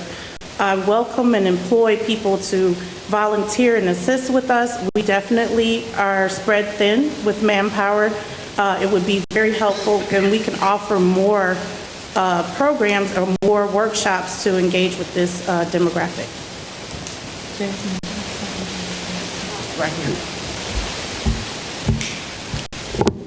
Lynn pretty covered it as our city lead, but I just want to remind everyone that we do have the City Kankakee United email address, and if you would like to get involved, that is also on our city's website, and you can either email Kankakee United at citykankakee-il.gov or contact one of the team members that you see here tonight. Thank you. Thank you, Jasmine. That marketing communications. Thank you all. Any questions for the Kankakee United team? Alderman Cobb. Thank you. Actually, this question is particularly for Mr. Clark. Of course, I've been knowing you for a while, but I always wanted to know what initiates you to be such a mentor. Did something happen in your life, or what happened to you that you have been such a mentor? Well, yeah. So if it hadn't have been for someone to spend that time with me, and when I say 12 to 15 hours, that's a community effort. That's not always just one person. So sometimes it was a network of groups that someone was intentional to make sure. But if someone hadn't stepped into my life, I was well on my way to being either the recipient or the deliverer of a fatal bullet. And I got caught up in some stuff, and I had lost hope for my future. I had no vision for my life. I was just in what I was in. And if somebody hadn't grabbed me and said, man, you on your way to a very early grave, and took the time and invested in my life and connected me with other people, because they didn't have the kind of time I need, because, you know, if you leave me alone for 20 minutes, I was back out there, you know, doing something that I didn't need to be doing. And that's how it is with a lot of these young men. That's why I say it takes so much time. So, yeah, it was somebody that just grabbed me. And so, because I know that it can help change a life for the better, I'm married now. All my children were born in wedlock. I've been married for 28 years. All my children are by one woman. And I'm blessed to be able to say that. So I know that it can change for a young man. So that's why I'm so invested. I just believe it helps. Dr. Deere, go ahead. I want to address the people who think that this is just a race issue or it's just about blacks. We did a lot of research on where the crime was occurring and who was involved.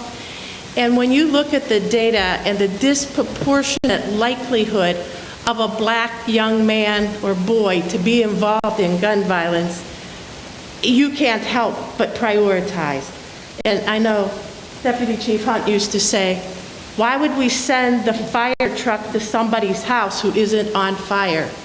Our neighborhoods, our children of color are so disproportionately affected by gun violence that we have to rally together, black and white and brown, because we're hemorrhaging. We see this violence, and the issue to maybe buy back guns is obviously something that I think has a lot of appeal. But it's not when the mayor or when the alderman or when the police talk about this being an initiative focused on black children, it's not because we don't care about white children and brown children and all children, but it's because those particular children have such a greater likelihood of being involved in gang violence. And I know as a mother of a white son and now a white grandson, my men in my life faced very different odds about getting into trouble, getting hurt, being a victim than the children that we have targeted. And we have targeted the first and second wards based on the data, because this isn't new, that this is where our high crime areas are. So I just want everybody to understand that because we talk about race doesn't mean that it's just a racial issue in some kind of negative context. Thank you, Dr. Deb. Hi again, everyone. As you guys know, I'm the Community Outreach Coordinator for the City of Kankakee's ECDA office, and we've talked about strategic partnerships here, and we thanked Hyman Lillard, who's the new state's attorney, Community Outreach Coordinator Specialist, for organizing that conversation on Friday the 18th. And at that event, him and I were also able to connect, and we are very passionate about a lot of the same community outreach things, which makes sense for our roles. And we are also meeting this week. I've spoken with Lynn about how he can potentially partner with Kankakee United as well in that role, since it's a newer role for him, and he's very excited and passionate about these issues and about public safety. So just so you guys know, we are having that conversation with the state's attorney office and him and Lillard as well, so we can start really partnering for more solution-based options and strategies. Thank you. Thank you, Rachel. Anybody have any questions? City Council?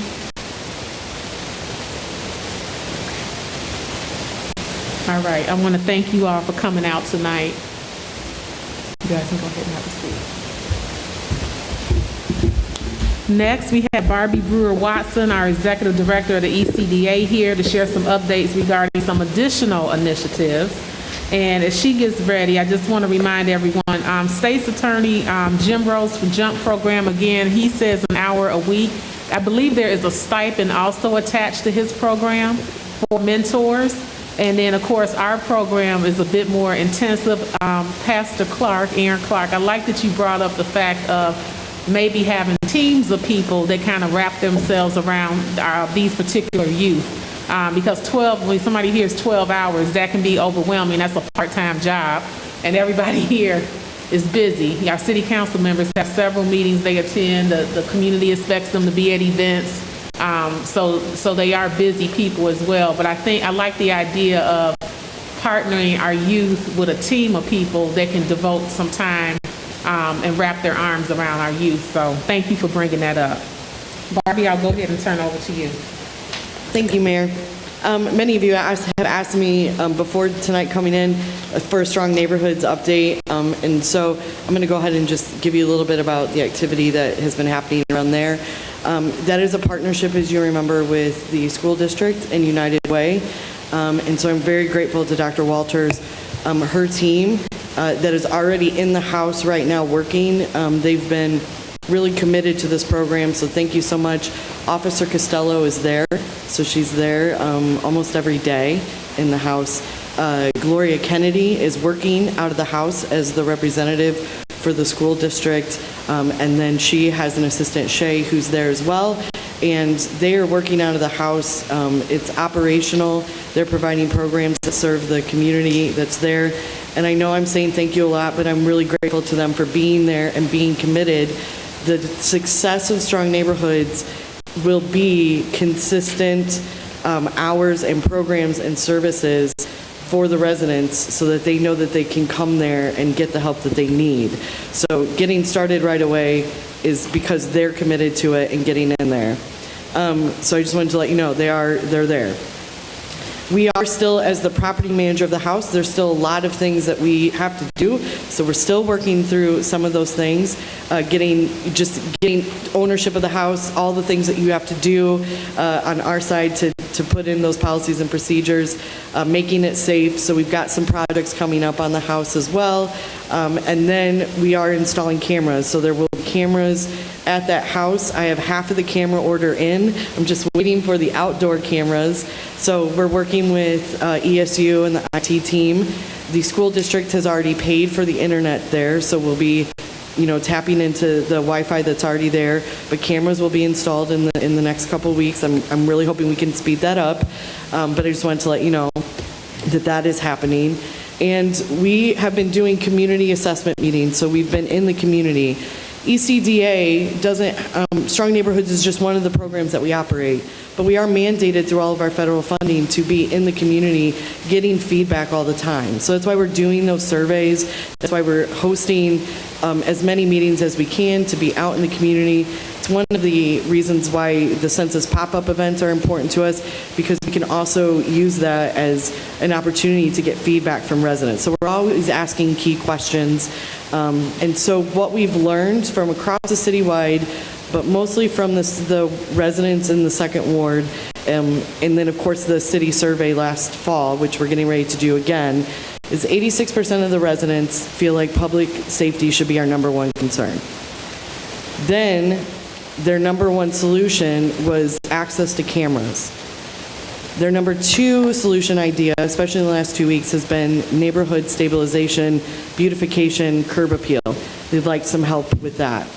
So we took that feedback in our department. We've been working as fast as we can with getting that word to try to figure out how we can already take the partnership that the police department has with Ring and leverage that relationship. And so we've made a connection with a representative from the Ring Community Programs Department.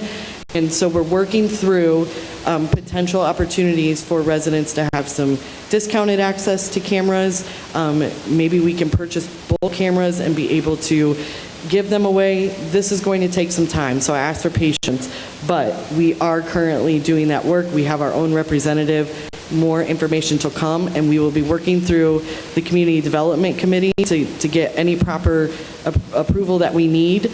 And Alderwoman Swanson is really committed to helping us with this, so I appreciate her leadership and ability to be available as I need to get quick answers and consensus. And so we'll be bringing forth a lot of ideas from the Ring advisor as well. What we are going to do very quickly, because we have a business that wants to help get their hat in the ring and help us with this, we've received commitment from First Trust Bank for $2,500 that we will start a camera program as soon as we can to offer a reimbursement for people who have purchased a camera for their door. So we're going to start with one camera, and we're going to offer $50 in reimbursement. The cameras can range anywhere from like $100 to $125, but at least we can try to get some cameras to residents as quickly as possible. That is one commitment tonight. I've talked to other organizations and community businesses in the community who are interested. Sometimes it takes some time to do some planning. So, just ask for grace as everybody is kind of going through this, planning a new program so quickly. We've got some things to put in place, but we are prepared to do it. We've already started that work. But thanks to First Trust Bank for being the one to kind of help us initiate this program. They reached out last week wanting to know about cameras, and so this is just the first step.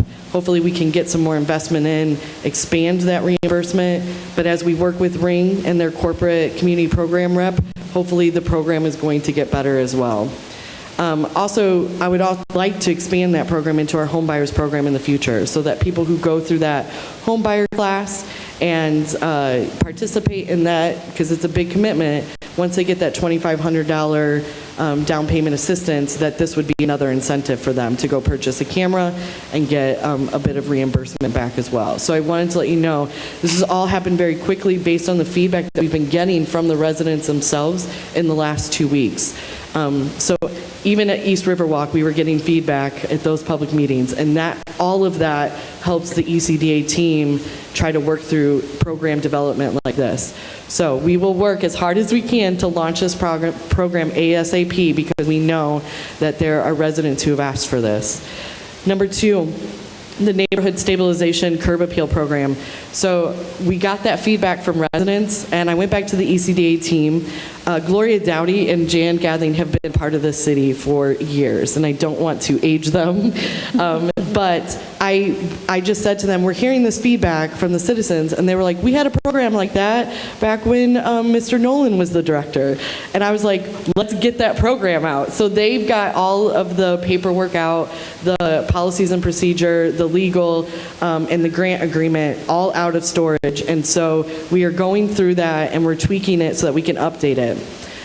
Being able to offer assistance to some landlords to update the outside of their house, homeowners, being able to help them maybe with that sidewalk that goes from the city sidewalk up to their front step, clearing out some of the bushes and trees in front of houses that maybe make it hard for the police to view houses if needed. If there's a nuisance too, we might be able to help that homeowner or landlord. This will also help us with some of the resident requests that we've been getting in ECDA as we work with housing. So I just was so grateful that they knew about the program and were able to tell me, and we're going to get this out there. Give us some time with that, but we have all the infrastructure that we need to start that program. So again, 2 things that we heard directly from the residents in the last 2 weeks that they'd want that we have the ability to do. We'll have to, work with our grant funds and maybe reallocate some funds from one area to do this program, but we are willing to do that work and put that request out to HUD and our other funders and see if they will make that amendment for us. So we will do that work to do that. Some other things I just wanted to bring to your attention that maybe we just haven't shared, and that could be my fault. We are working closely with the police department. Strong Neighborhoods isn't just the only time, but for the nuisance abatement, whenever those letters go out from Deputy Chief, we get it at ECDA, so that when somebody contacts us about housing programs, or they would like us to work with them to rehab their house, if they have a nuisance, letter on their house, we're not going to work with them on their house until they fix their issue. So there has been a couple of properties where our leveraging of being able to rehab a house and update it has solved the problem. So I'm very grateful for them to keeping us in the loop about the work that they're doing, because we do have those property lists, and we are talking to the landlords or the homeowners to say, we want to help you, but we can't because of these issues.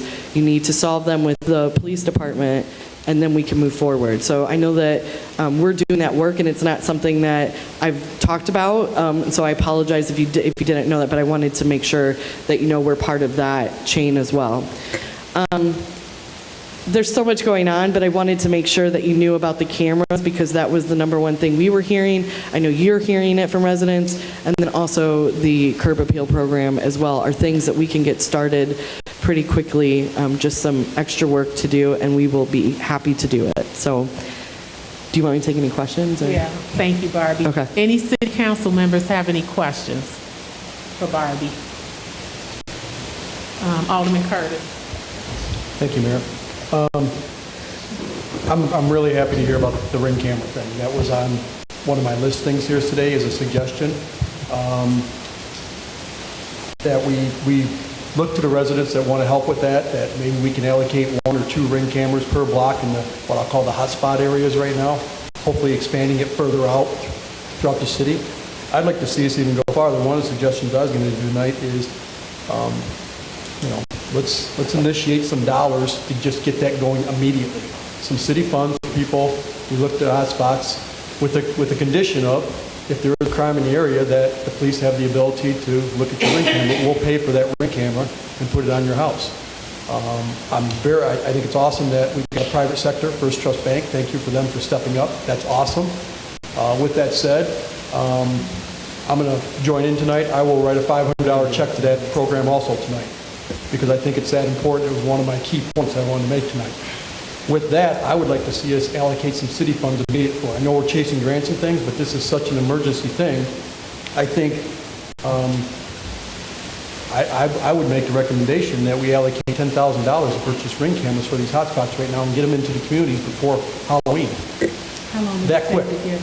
So I know this is an official meeting, I believe, but I would make a motion to allocate $10,000 for the purchase of ring cameras to get them to the residents in the next 30 days. And where are you recommending the funding to come from? At this point, public safety, wherever we need to, capital. We can take it out of capital. There's, if we can get further grant funding, I think it's an important thing to go forward. I applaud you for stepping up and get it, but I also want to get it going quickly. Yeah. And I know sometimes with government bureaucracy and grants and things, it takes some time, but if we can get this going immediately by Halloween, I think that can make the difference. The same thing with the strong neighborhood home, with the cameras there, Yeah. That should be something we should do ASAP. I'm glad to hear you got half of them in. With the 2 shootings that happened on Lincoln and River last week and on Osborne and River, maybe by chance we could have gotten something on the cameras on that Elm House if we had cameras there. Maybe not, but maybe we could have. We could have got a car or a person or something that would have, because that was so close to that area. I believe we should have, first thing we should have is internet and cameras up on the house that we own. So that's another thing. If we have to allocate some funds to just get that done in the next 10 days, it could help solve or deter. That's a hot spot right there. And we've got a house right there that we need some. So thank you for pushing up with that kind of suggestion there. Thank you, Alderman Curtis. Thank you. Alderman Tall? I believe Alderman Curtis made a motion, so that needs to be second, so I'll make the second. So there's a motion on the floor to allocate $10,000 from the capital fund to purchase Ring cameras for the hotspot. Ring cameras for a couple in each block of the hotspots. Whether you guys can determine whether that's the Lincoln Osborne area, that's the Junction area, that's the Sunnyside area, but we get those up out of capital within the next 30 days. With the understanding that the police will be allowed to utilize, to have access to the camera. So we have a motion, a second by Alderman Tall.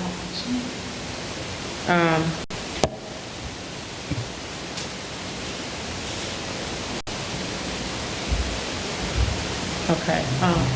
Yeah, go ahead. Any discussion now? Go ahead. The one thing with the ring, the whole process of that, all the sharing is voluntary. I don't know how that would, how that would work with being, they maybe have an agreement that they'll let us know if we send out a request, but I don't know the enforcement part on that. And I'm just letting you know that the company is really concerned about making sure that everyone knows that it's a voluntary thing when they share information with the police. So if we can at least mechanism in place to do that. If we at least reach out to the residents that seem to be willing to cooperate this time, so. There is an agreement that they can sign. I think there's another community in the state of Illinois that has an agreement. I'll look it up. I think I have that.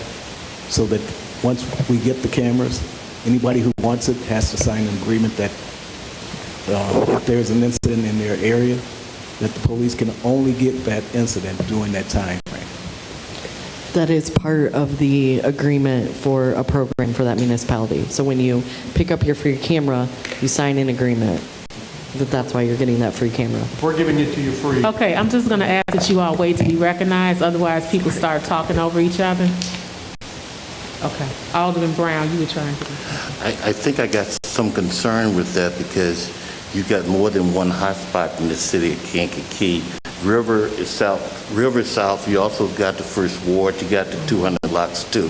So are you going to dedicate? Are you going to do the same amount of money to each area that's a hotspot? That's problematic for me, especially when we have no budget. I mean, we usually take those financial things to budget and have a discussion about it and see where that money going to come from. Because if we're going to use capital money for things like that, then I think we need to know how much is in that capital account to basically we can do that. And to me, I just have a problem with that because there's more than just one hot spot. I understand that Lincoln and River has been in the news, but also it's been the 200 block south, Rosewood, 300 block. It's also been in the Junction. It's also been in the north. Evergreen. So I don't know if that's the best solution right now to me. Any other discussion, Alderman Crawford? Yeah, I think it's a great solution. I would like to see the $10,000 come out of capital, but not only that, I think us as aldermen can reach out to different businesses throughout the area. I would also write a check for $500 tonight for that program, and I'm sure we can go out and raise $20,000 to pay for 100, 200 of these cameras in the snap of our fingers. So it doesn't all have to come out of capital.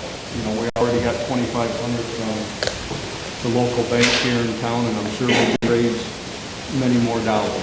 So that's just my opinion. Thank you. Okay.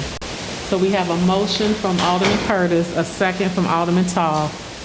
Any other discussion? So the motion is to take the money out of capital. Any other discussion? Alderman Cobb. I just would like to echo Alderman Brown's concerns. I think it'd be great to present to budget. I just think before we spend money, we need to, kind of see how we can allocate those funds and to where they can come out from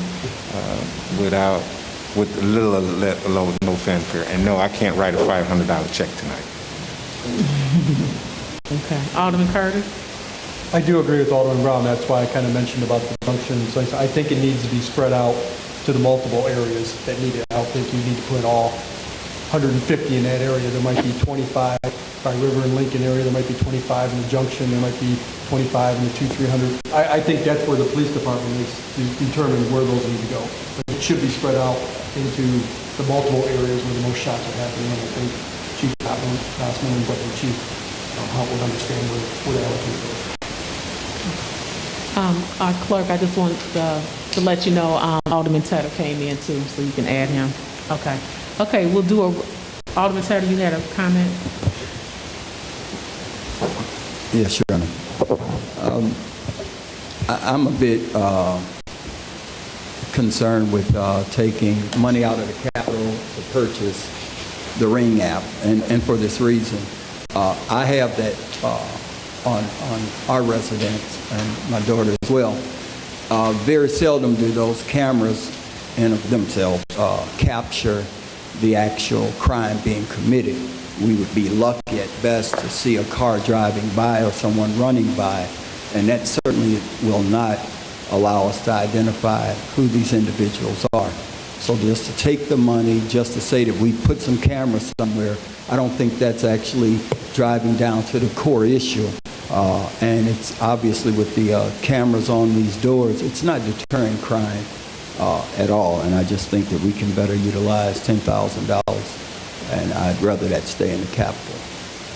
All right. Any other discussion? Alderwoman Malone Marshall? Thank you, Mayor.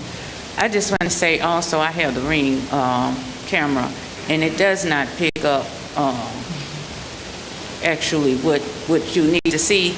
Many a times when I have reviewed mine, it doesn't even pick up what it is that I'm trying to find. So I was thinking more, we were talking about just getting some cameras that were like street cameras or something like that. The stationary cameras? Yeah, to move in the different areas. I would go for something like that, but not for the Ring camera. Anybody else? Alderwoman Lewis? Yes, I agree with Alderwoman Malone Marshall. I was thinking of cameras in certain areas to pick up more activity in the areas instead of a specific address. Okay. All right, we have a motion and a second. We'll do a roll call vote. This is to approve $10,000 coming out of the capital fund to purchase cameras that will be disseminated throughout the city based on hotspot areas of gun violence crime. No. No. Aye. Cobb, No. Lewis, No. Tall, Aye. Capper, Aye. Swanson, Can we do, Crawford, Aye. Ortega, Aye. O'Brien, Aye. Gall, Aye. Malone Marshall, Aye. Cruz. Aye.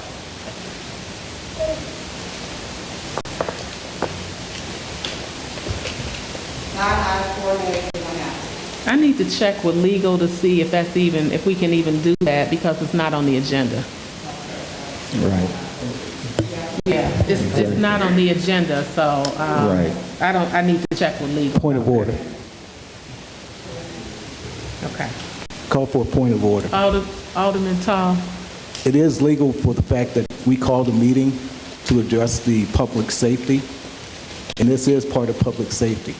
If any expenditures are used for public safety, it is legal. I will check with our legal experts, okay, just to make sure we're doing things appropriately. Okay. All right, moving on to city council member comments. Before I open the floor to city council for any additional feedback, strategies and solutions that have not already been discussed, I just want to thank all of you for taking the time to come out for an extra meeting this month. I am always available. You guys know that. Email, phone, text. I have a mingle with the mayor once a month. People don't need an appointment to come see me in the community to share your ideas, so we don't have to have extra meetings. So please, don't hesitate to reach out. I usually schedule meetings with the city council pairs 2 to 3 times a year. So it's probably time for me to schedule some of those again, and the pairs usually come in, and for those who want to come in and talk about whatever specific concerns. I know the second ward has always mentioned this issue when they come in, as well as the first ward. I want to mention that we are very fortunate to have several city council members who provide subject matter expertise given their backgrounds in law enforcement. So I want to thank those of you who have reached out to me. I've talked to a number of you. You have called me, or I've reached out to you because of your expertise. I want to start with Alderman Brown, who has a background in probation, worked for the county, law enforcement, and chairs our public safety committee. I know you also volunteer and coach some of the disadvantaged youth in the community. So if there's any additional feedback you have, we just want to make sure we take that now. I also finished staff and command school at Northwestern University, so I just let you know I did that also. I just want to say to the council member and to whoever listening tonight, you heard a lot of strategy. You heard a lot of things that's going to improve, I think going to help improve the situation we're in now. But I just want to warn you guys, all of this stuff going to happen overnight. It's going to take a little time. But it's most important is that we all have to stick together and sail in the same boat. We all can't be in different boats and go in different directions. One of the things that we have not talked about in these meetings tonight is because we have a lot of new people coming into this town, and I don't know if they come from the law department direction or not. But I have had a chance to talk with the sheriff today, Mike Downey, and I'm going to request that you give me a list of people that's coming out of DOC, because we need to know what's coming back to our area too. Because we targeting people, young people here, but young people here are influenced by somebody. Somebody's taking their hand and leading them down the wrong path. And if a person gets leave from no notified arrest and he has a history of gun violence, there's a good chance basically he did not change because he got released from no notified arrest. So it's very important for us to know the type of people that we are targeting. And I think right now, that's one of the areas we need to work on. I commend the police department for moving people around. And people say the public safety is all about bills and stuff like that, but that's not, we do bills because we must set a paper trail for people spending, because when the sheriff, when the police department act the thing, fire department act the thing, we you need to have those paper trails to verify that they don't want to leave. So I just want to make sure everybody knows that. But I want to tell you right now, I support the police department, and I always will, because I'm part of that unit too. I mean, I was chief of probation, but I worked over 30 years with policemen, with firefighters, you name it, I worked with. So I just want to make you aware. Everything you did tonight was good, but it's not going to solve the shooting overnight. I just want to make sure you understand. Thank you, Alderman Brown, for your wisdom. Alderwoman Malone Marshall is a retired captain from the Illinois Department of Corrections. She has been a mentor to neighborhood youth and youth in her church, and so I wanted to give you an opportunity if there was anything you wanted to add, Alderwoman. Thank you, Mayor. I just want to say that I know not only from the youth in the church, but from my own home life, my son's father was killed in a home invasion. So I know the effect it had on my son at the age of 16 to lose his father to gun violence. There were years that I did not even know my son, and it was just a blessing for him to come back to himself, to the guy that I knew and I raised. So this is very dear to my heart. And when I said about the $10,000 for cameras, that's because I always ask for the cameras to be moved in our areas when things are happening, and we don't have it. We don't have the cameras to move to the different areas, and I feel like we really need it right now. And so that's why I say $10,000 is a small price for us to pay to see who's doing it and how to get some, how to contain this thing. I mean, we have to take people that are trying to hurt our community off the street. I know people say the police are not good. The police are good. We have some bad police, but the police are good. We need the police. And I worked in the Department of Corrections for 27 years. First with the females, and then I worked with the males. So I know the element that is in the prison system. Not everyone in the prison system is innocent. They have taken lives, and we need to make sure that lives are preserved on the city streets of Kankakee. And that's why I said we need a presence. The police that are not being present on their beat, they need to be present. I say that we need cameras, and then I also said that we need to have a relationship with our police officers. When they see children, you know, speak to the children, wave to the children so they can know they don't have to fear the police.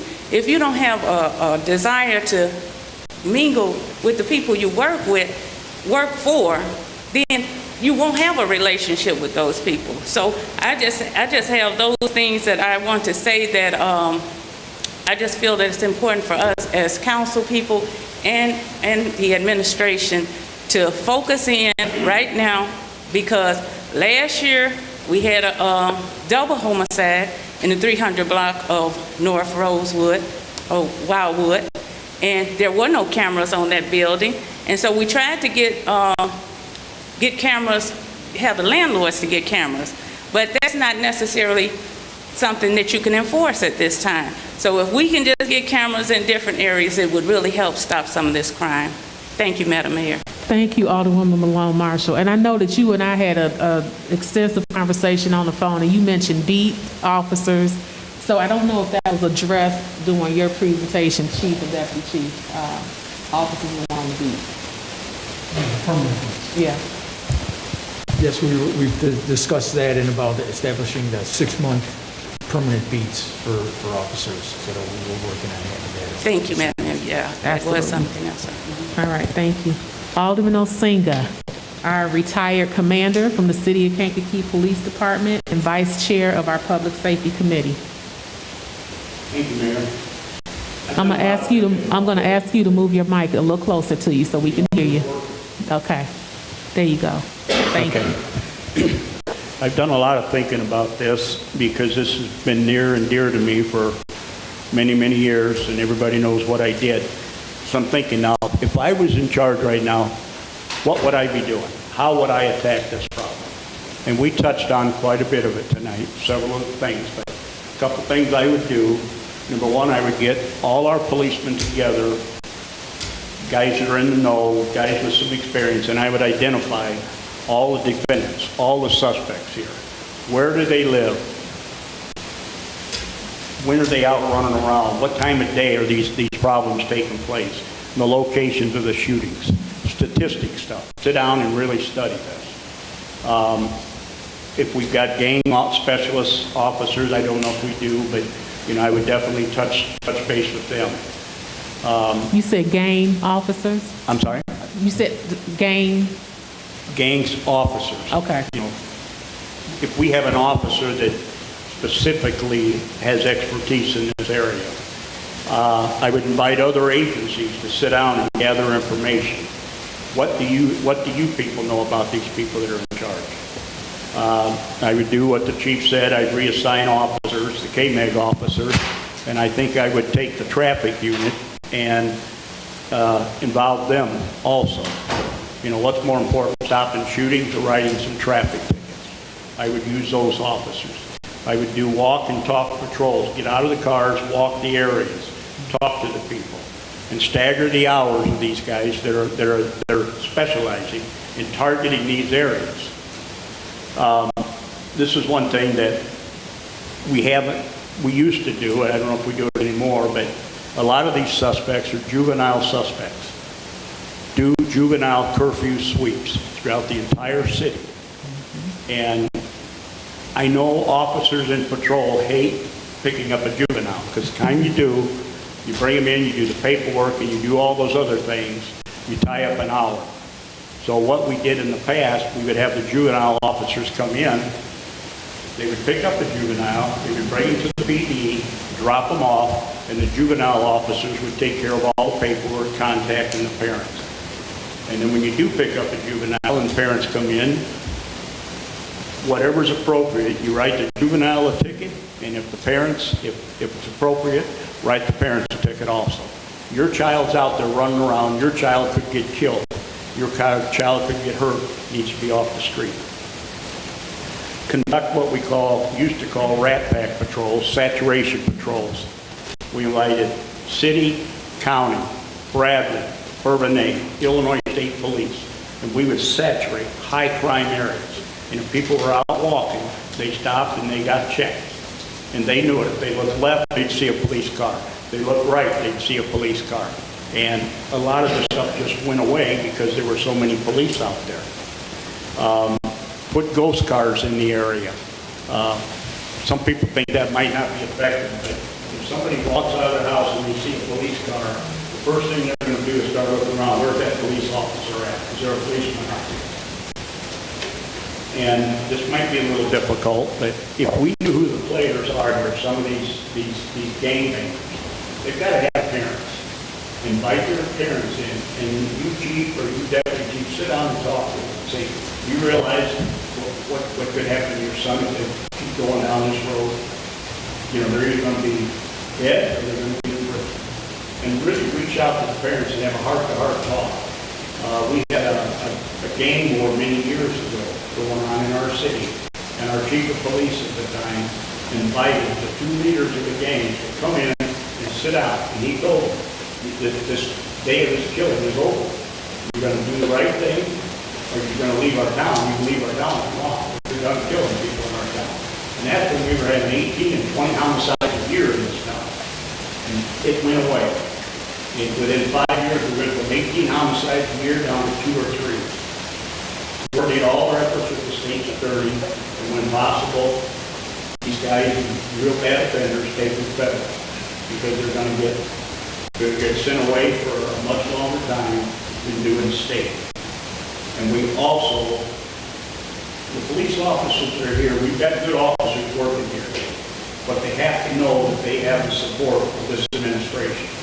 This is a very, very tough job, and if we're going to solve this problem, we're going to have to go after these guys very aggressively. We can't, cakewalk this stuff. These guys are bad people. They're out shooting, and they can kill your child, my child. Somebody, we just had somebody standing on a porch got killed the other night. A young man was sitting in a car got killed. These guys have no values, and we got to go after them in a very aggressive fashion. You know, police work can be a very thankless job. You're damned if you do and damned if you don't. And the way things are going in this country right now, you know, police officers are you're seeing them, they're backing away from some of this stuff. And if I was in their shoes, I might do the same thing. You know, you do something wrong, somebody's got a camera on you, they're going to suspend you, they're going to take your job. And lastly, one thing I think is a very important program, and I don't know if we're doing this anymore, is the Citizens Police Academy. That, I felt was very successful in opening up the lines of communication with police and the community. And people realize that policemen aren't bad guys, they're humans too. And they listen to this stuff, and we exchange, and they really learned a lot about the police department. And I think that, I don't know if we're doing that now, I've been away from it for a long time, but I think that's probably we're in on the Citizens Police Academy, several other Aldermen would, but if you haven't, I would encourage all the Aldermen to go to the Citizens Police Academy. Thank you. Alderman Osinga, that was very thoughtful, your remarks, and I thank you for that. And I hope you're talking about those things in Public Safety Committee so that we can work on implementing. I just want to say that we do support the police department, and I know it's a challenging job. And some of the references you make that people are afraid people have a camera, when we see officers doing things like what happened to George Floyd, we can't stand by and say that's okay because they're a police officer. And I think that's part of the issue, is acknowledging that when things like that happen, that it's not good for our community, it's not good for the good police officers to have officers like that on the force either. So I just want you to know, I do support our police department. I write written notes to every last one of them, including the ones that don't speak to me, for their birthdays, for their work anniversaries. You know, I bring our new officers into the chamber so that you all can meet them and the community can meet them. I think that's really important to start those relationships. So we want to make sure that they do have support, that we're talking about those things with mental health also, because I do believe that first responders experience secondary trauma when they show up to certain situations, and we want to make sure that we take care of them as well. But when there are incidents that are inappropriate, we have to address that. And just because we're addressing an inappropriate incident doesn't mean we don't support our police, because we most certainly do. But thank you for all of your comments. Some of them were some of the things I had as well. So thank you for sharing your wisdom of your experience. Alderwoman Lewis, you work for the county public defender. I always do that. Public defender, not probation. She deserves a promotion. Public Defender's Office. So you have some perspective as well. So I just wanted to give you an opportunity. And I know that you also have mentored neighborhood kids, with this particularly your children's friends. So you have the floor. Thank you, Mayor. One thing that I noticed that really wasn't addressed with all this is the actual guns. Where are they coming from? How are our kids getting a hold to these guns so easily? You know, I do know we have had guns taken off the street.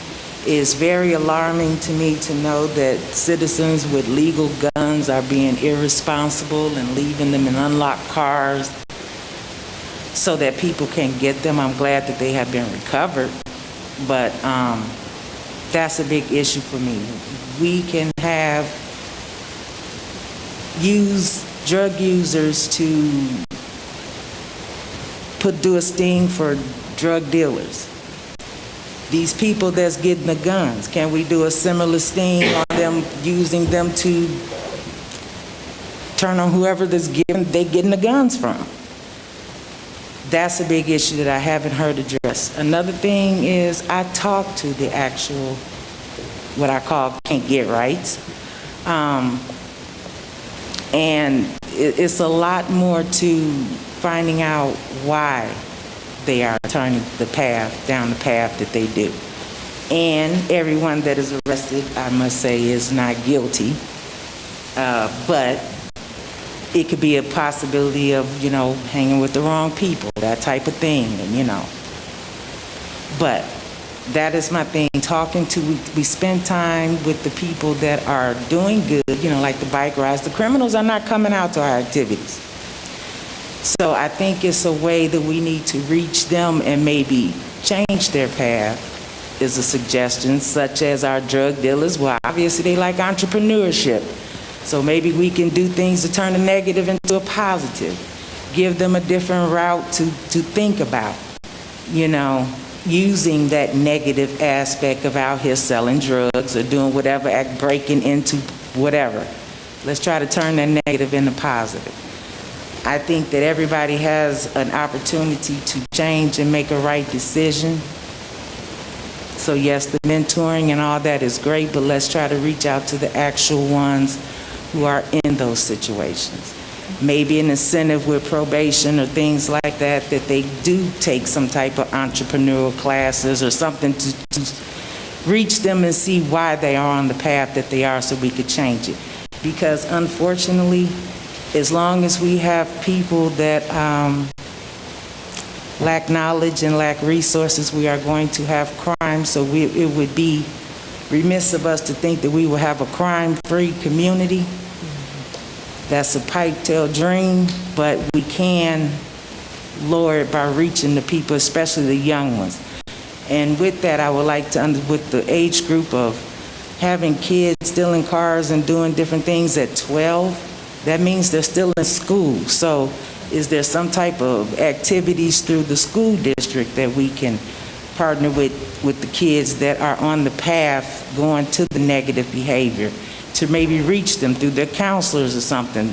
Notice this activity, the ones, we know the ones that hang out with the wrong kids, maybe reach them that way, because they are starting out really young, a lot younger than I would like to admit. But it was something else I was thinking about, I lost my train of thought, so I'll leave it there. You can reach out to me when you remember. Thank you. Alderman Cobbs, military veteran, I think former Marine, correct? All right. I know you mentor youth in your church and neighborhood, so anything you'd like to add? Yeah, I'd also like to add that I'm also the president of Riverside Neighborhood Organization. Riverside Neighborhood Organization started about 10 years ago. It started because there were break-ins in our community. Alderman Curtis sits on there with me. We've been working together to help with our safe neighborhoods. The mayor's been there, previous administration. It's been over 10 years that we've done this. And we do, and Deputy Chief Hunt, Councilman Barbie, of course, I'll get you there as soon as I can, have come and gave information to our communities to keep us safe, to help our communities with curb appeal, the whole 9 yards, if you will. And I'm so appreciative of that. I also sit on public safety with Alderman Osinga, Alderman Brown, who have great insight.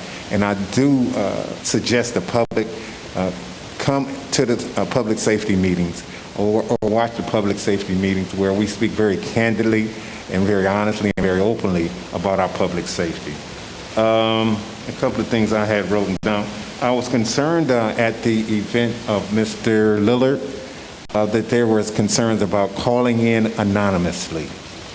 And I also had some concerns from some of my neighbors who felt uncomfortable giving their information out without being able to call in anonymously. And I spoke to the deputy chief, and we had some discussions about coming to a conclusion on that, if I'm not mistaken. Thank you. The safe neighborhoods, I was listening to Detective Hunter, who's a drone teacher. I was also to visit the safe house and was talking to Gloria Kennedy, and they were raising funds for RC vehicles. I think Detective Hunter and the safe neighborhoods would be a great relationship. He does the drone thing. I want to say that I'm not opposed to cameras in our community. It's something that my neighborhood organization brought up. I question the procedure. I question spending money without kind of looking at the total procedure, and I encourage many people to have cameras, and I applaud Alderman Curtis, Alderman Crawford for what they are stepping up and doing that. I think that's awesome. Additionally, I want to say that the immediate plan for safety has to be a step up of the community. These people don't live in a vacuum. They have parents, they have boyfriends, they have girlfriends, and the community needs to step up and help the police to keep us all safe. It's a cliche, if you will, that if you see something, say something, and let the proper authorities decide whether that's a safe situation for you or not.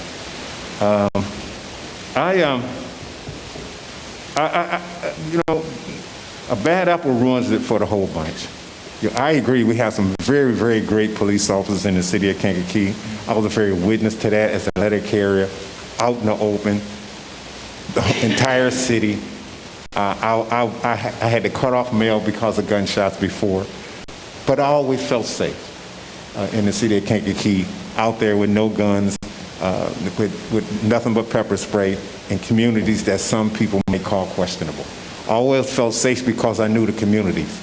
I knew the kids, I knew the parents, I watched them grow up, I knew where they lived, and I'll tell their mother on if I saw them doing something wrong. So I think with that being said, I think there's something we just can't police ourselves out of. If the community doesn't step up and say something about their neighbors, or if they're afraid for their children, then seek help. And not only seek help for your children, but seek help for yourself. Because if your kid has a gun and you don't know where he got it from, and he's not going hunting, then I think that's something that we should consider. Because if my child has a gun in my house, is he protecting himself? And will that problem come to my own home where I'm raising my family? Being in the neighborhood organization, I always felt we fellowship, we get involved, we know who our neighbors are, we are aware of something suspicious. The situation where they called earlier, I got a neighbor and he just looks out for everything, and I like it. He's nosy. And it's fantastic, because I have nothing to hide. And I want somebody looking out for me when I'm not there, and that's what we do as a neighborhood organization. I also felt as the neighborhood organization president that it takes some sacrifice. I have to leave my home, I have to give my gifts, I have to give my time, I have to give my efforts to leave my house, to leave my family. I had to not watch football sometimes. I have to not watch sports, make a sacrifice for my neighborhood. But it's not a sacrifice for my neighborhood, it's a sacrifice for myself. Because if I can keep myself safe, I can keep the neighborhood safe. If I can keep the neighborhood safe, then I can keep my family safe. So it's so important to get involved in the community, at least the one that surrounds you, and to spread that out. And we need more neighborhood organizations. We really do. And I understand that some people feel that I'm safe, why worry? But what happens on Lincoln in 400 block could happen on Lincoln in 1100 block. It can happen on the north side. It can happen on the west side. It can, without question. If we don't do anything about it, if we don't do anything about it as a community, then it's sure to spread. One more thing. I talked to State's Attorney Jim Rowe yesterday, and I said if there's anything I can do to get involved, I'll be continuing to follow up with him to mentor. I have mentored young men before. I do that only by habit. I did it when I was a mailman.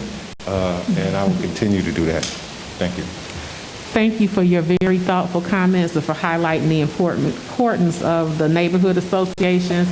I don't know if you remember our conversation when you first got elected. I asked you if you would be willing to help to develop more of those organizations throughout the city. I think it's invaluable to do that.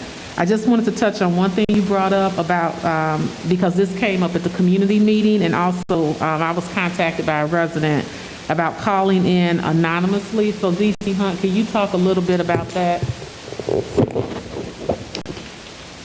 When you call in the non-emergency number, it's just like a caller ID. It doesn't tell exactly where you are. It just say Alderman Cobb call. When you dial 911, that's more specific. It goes by the GPS on your phone. We can tell where you are. When you call dispatch, they always ask whether or not you want to meet with the police. You can say yes, you can say no. If you say yes, they're probably going to knock on your door because that's what's in the CAD notes, that you want to speak to the police. Some people want to know the outcome of the call, what happened, and, you know, they have that right. And some people don't want to know, don't want the police officer to come to their house. They don't want the neighbor to know that they called. There's other ways you can get an update. You can just have the police officer give you a call back. We will do that. So,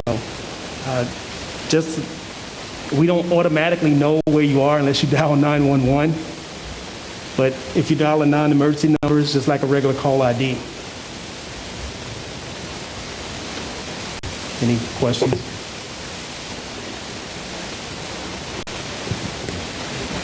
Alderman Cobb? The Crime Stoppers number, we have a Crime Stoppers number, correct? Yes. It's anonymous? That's anonymous.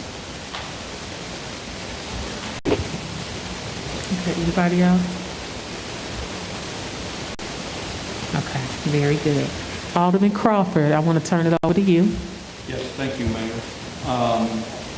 Quite a few of the points that they've made, I kind of had on my radar too, but one thing that still hasn't been talked about that I think is very important is 3 years ago we stopped a very successful program that we had in our police department, and it was the juvenile department.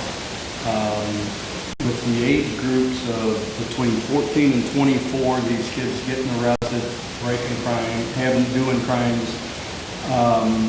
especially when they're juveniles. If we had that juvenile department going right now, we would be able to sit down, mentor them, talk to them.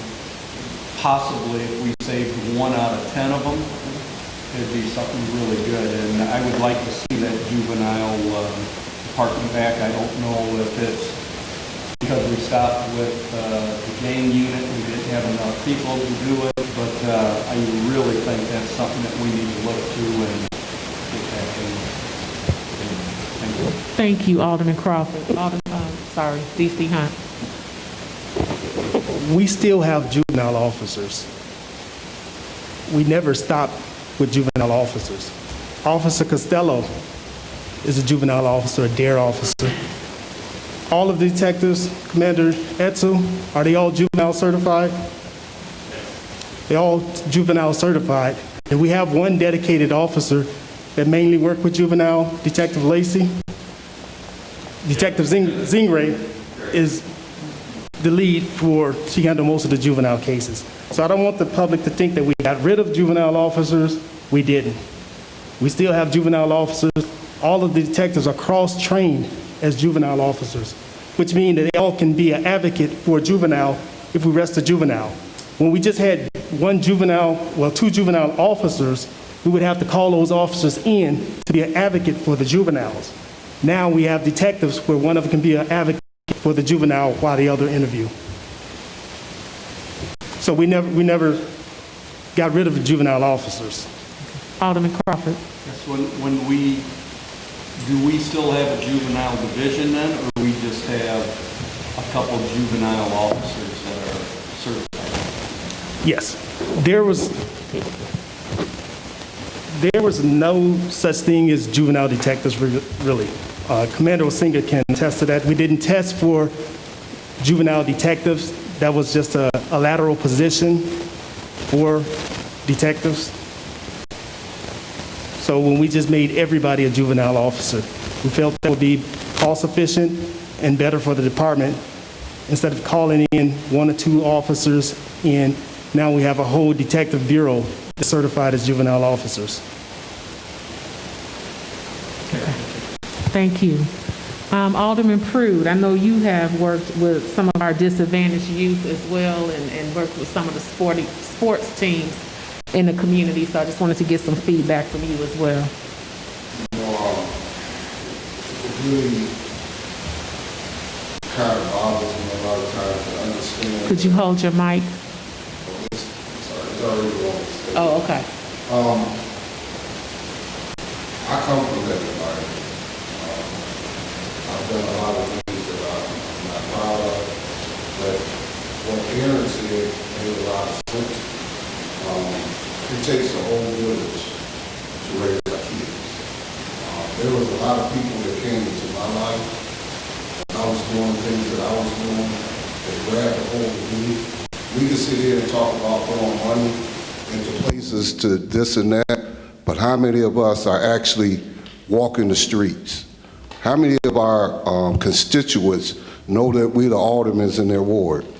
Do we get out in the streets and talk to them ourselves? We want the police to do it, but we need to do it as well. So I challenge the aldermen that are doing it. I congratulate you. Those that are not, I believe you need to get out and know who your constituents really are.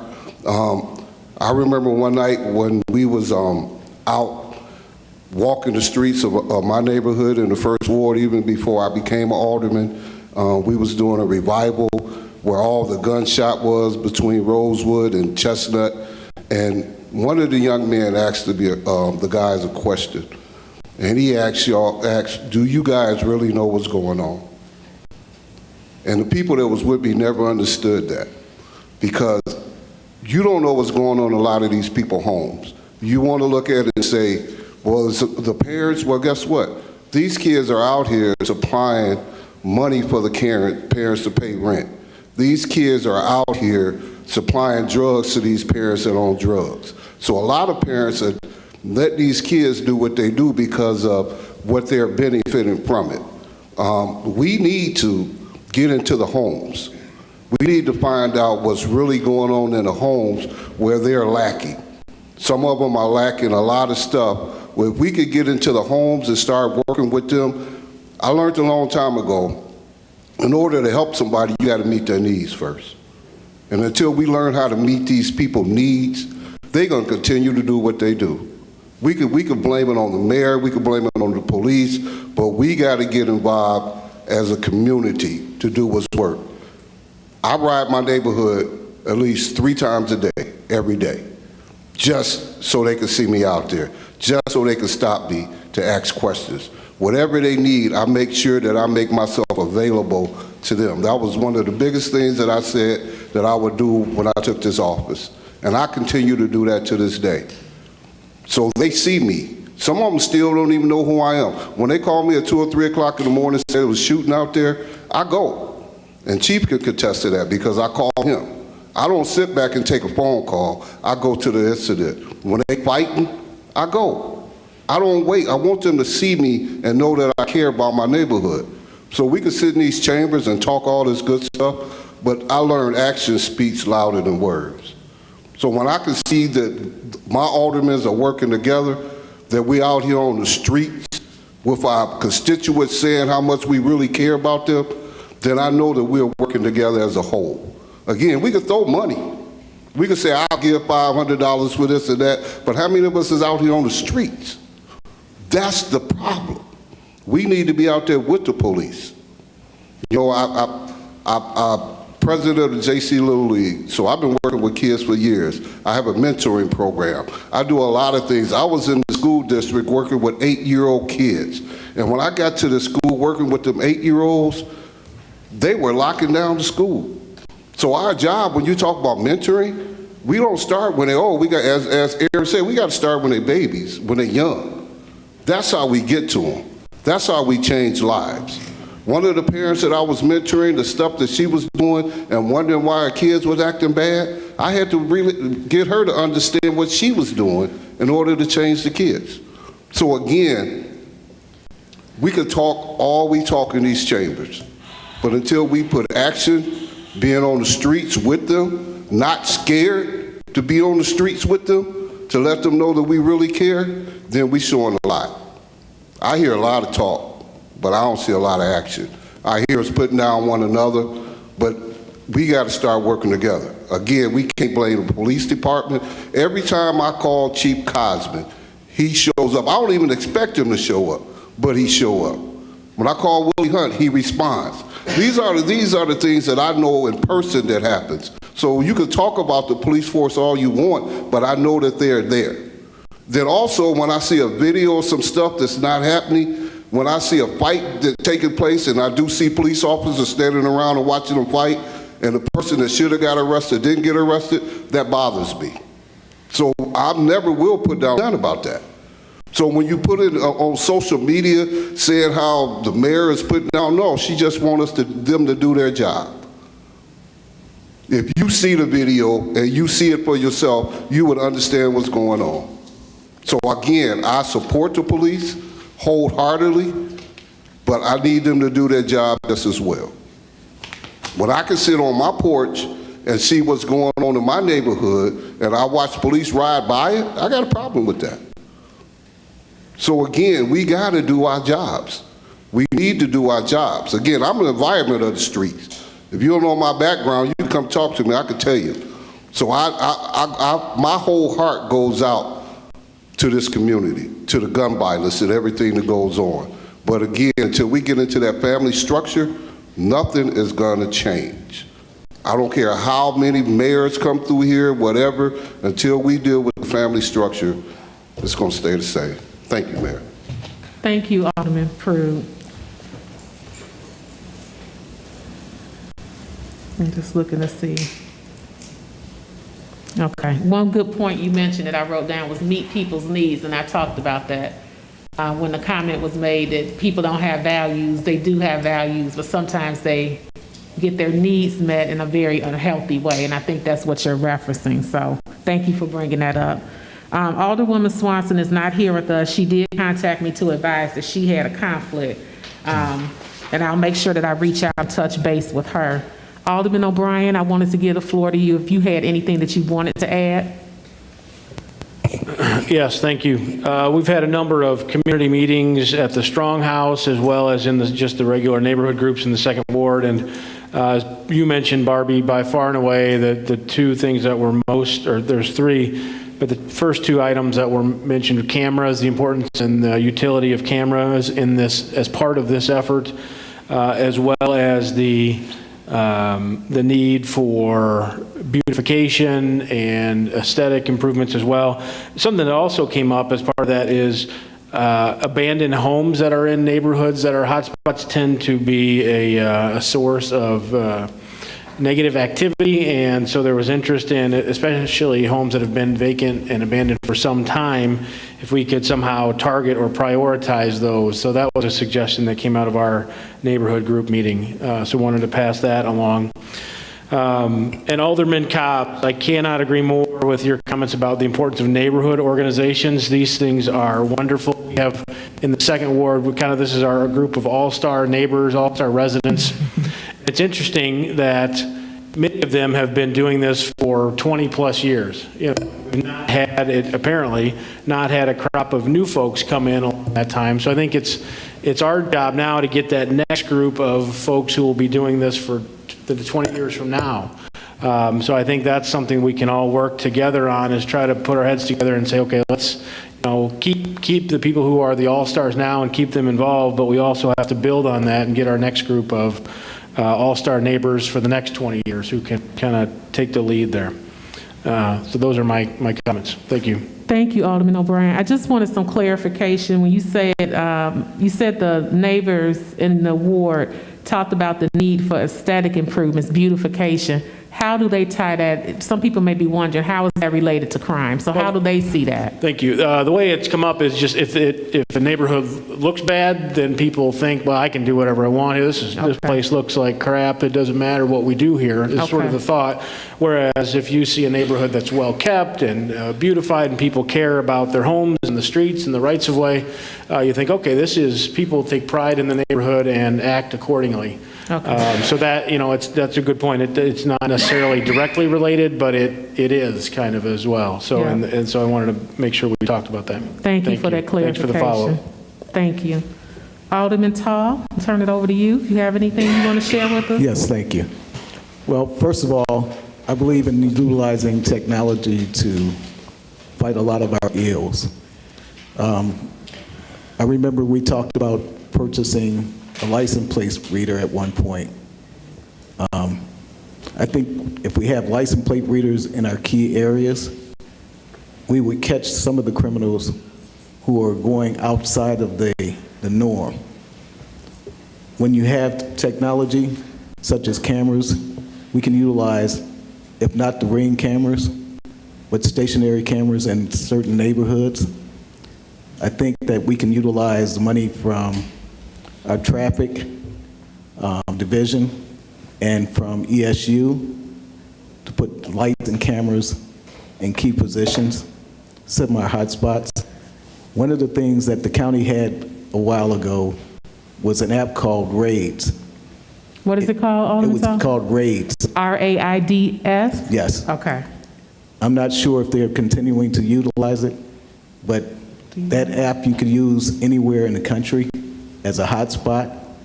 Say if you were in Chicago, you can put the address in, and it would draw a hotspot and show the high crime areas so that you would be aware of your surroundings. I think we need to look into utilizing something similar to that, along with our Ring camera. And we need to, I think, prioritize how we spend our money when it comes to public safety. We have a public safety fee. Our residents expect more out of that public safety fee. So we need to utilize it so that they understand that we are utilizing it for their safety. And then we need to look at what we did a long time ago. We used to have neighborhood watches. You know, neighbors need to talk to neighbors. We need to be able to talk to the police officers when they're doing their beat walks. And the beat walk need to be not in a low crime area, but in the high crime areas.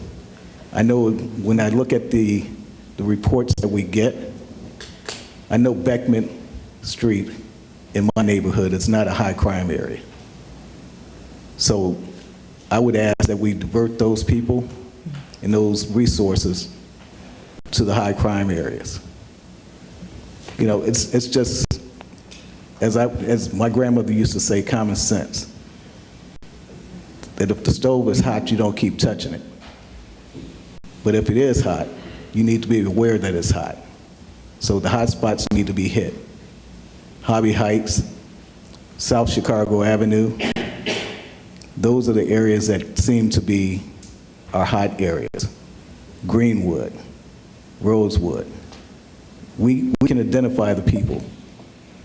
We need to make them known, just like the county does.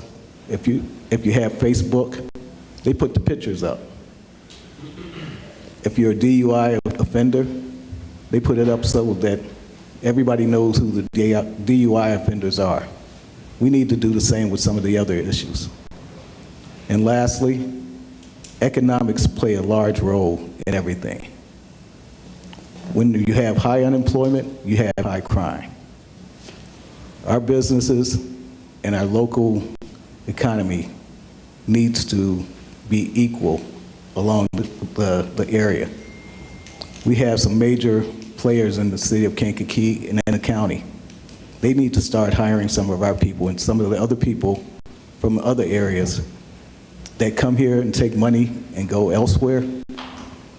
That doesn't help the city of Kankakee or the county.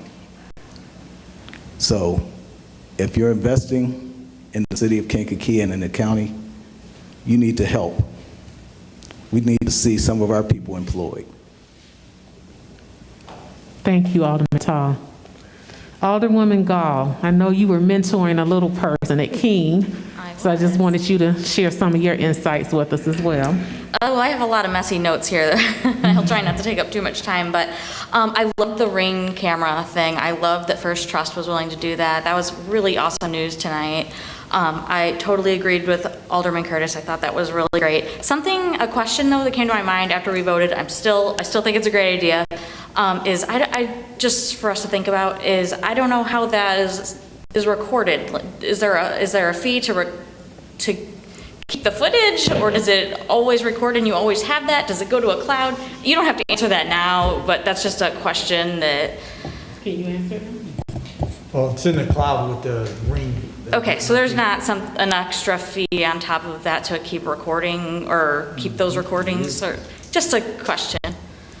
I missed the beginning of this. So Alderwoman Gall, are you saying if I have a Ring app on my house, it's recording whoever comes on my porch, is there going to be an additional fee charged to me as the resident to capture and contain that, the recording? No, per camera, it's like, I think it's like $3 a month or something, and Okay. it's unlimited. That's motion sensitive, so it's not running all the time. It Just something that came to my mind. So he said it's motion sensitive, it's not running But like a car constantly. driving by, that's not going to set that off and then. It may or Or may does- not. okay. It really depends how close. you are Okay. and So I how just, you got it there was just a correct. little bit more That's a to good it point to that bring came to up. my mind Yeah. as, I mean, but I still think that it's a great idea, and I know we took a vote on it tonight. Something else I thought of is that what I wanted to mention tonight, we end up doing the Ring camera kind of vote, which I'm not sure if that's, Right. if we need to redo that or not. But I would love if we could get another eye in the sky camera. I know we're down to one. I know we can, we move those around and it kind of quiets things down. I would love if we could buy two, but if we could somehow get that on an agenda where we can for sure talk about getting another one, because I know we had two, down to one, as far as I know. I won't talk too much about neighborhood groups because Mike kind of talked about that, and we share that role, and we've got a rock star neighborhood group, and usually the police are so good to us that an officer is usually there. It's not an easy meeting for them to attend because they've got a lot of questions and they're not easy to answer. But we used to have a code officer too come to some of these meetings, and I know that would not be easy on the code officer to attend because they've got some tough questions for code too. Just reach out to the department. Okay. If you want someone there. Okay. What else? In the second ward, it's really like 3 houses that are terrorizing our ward. And they've been repeat offenders for, one of them definitely over a year, and I know that we've been taking them to court and everybody's doing their job, but it's just amazing that, out of all these people, it's just this small group that are really kind of terrorizing us. I think we had a court date recently, and I know we probably can't publicly talk about that tonight, but I would love an update if there was one at some point. Sorry, I'm going through a little list here. Number 4 on my list was, I loved the public comment tonight about the gun buyback program. If somebody would take a second look at that, and if anybody has any experience with that, I thought that was very thoughtful, and it sounded like they had a way to maybe even fund it. And even if we got one gun, and it took a while to catch on, I thought that was, even the thought of suicides and different things, why we don't want guns laying around, that was really thoughtful. So I would love it if someone took a second look at that. And then my last thing is, I loved Alderman Osinga's idea, or not an idea, but how he brought up Citizens Police Academy. I did it and I loved it. It was never boring. It was like one Thursday a week, and might have been 4 hours. It was kind of a good commitment on a Thursday night, but it was never boring. It really opens your eyes to the whole police department. You see that the police officers have such good personalities. They have to have that job, and you can get all your questions answered. It was awesome. We got to go visit a lot of different places, so I encourage everybody to do that. And I ran into Gloria Kennedy, and she said that they may be doing a youth Citizens Academy at the Strong House. I thought that was just awesome, so I thought I would just mention that. So, Thank that's you. all I have. Thank you. Thank you, Alderwoman Gall. So, gun buyback program, you need some more research on that, so maybe that's something public safety can do to support our police department. And then code, if there's somebody you want from one of the departments, all you guys need to do is just reach out and ask them if somebody is available, and they'll come. When I was on city council, I had code people at my meetings as well, so just reach out and let them know. To your point about 3 houses in your ward, when I spoke with Jim Rowe this morning, our state's attorney, he said it's like 5 to 10 people, and if we just get 5 more off the streets, it's going to make a big difference in the community. So thank you for your comments. Alderman Fafford, did you have anything you'd like to share? I know you worked for Department of Corrections. You were the money guy. Yeah. But you were in corrections as well. Yeah, and I don't think my experience in corrections has anything to do with here, but Stacy sort of stole my thunder. I like the buyback program. I think we should partner with the county and have a buyback program. I don't know how we would fund it. Maybe some corporation would fund it. I don't think it has to be $150 a gun, but I think just to get some of these guns off the street, like Alderman Lewis said, where are these guns coming from? I mean, these kids got to be getting them somewhere. And if they're stealing them or getting them from their parents, or just, I mean, if people got them and don't want them, let's give them something to get a way to get rid of them. Okay. I mean, no questions asked. You got a gun, you don't have a firearms owner identification card, you're not gonna try and get rid of that gun. You're gonna keep it around somewhere.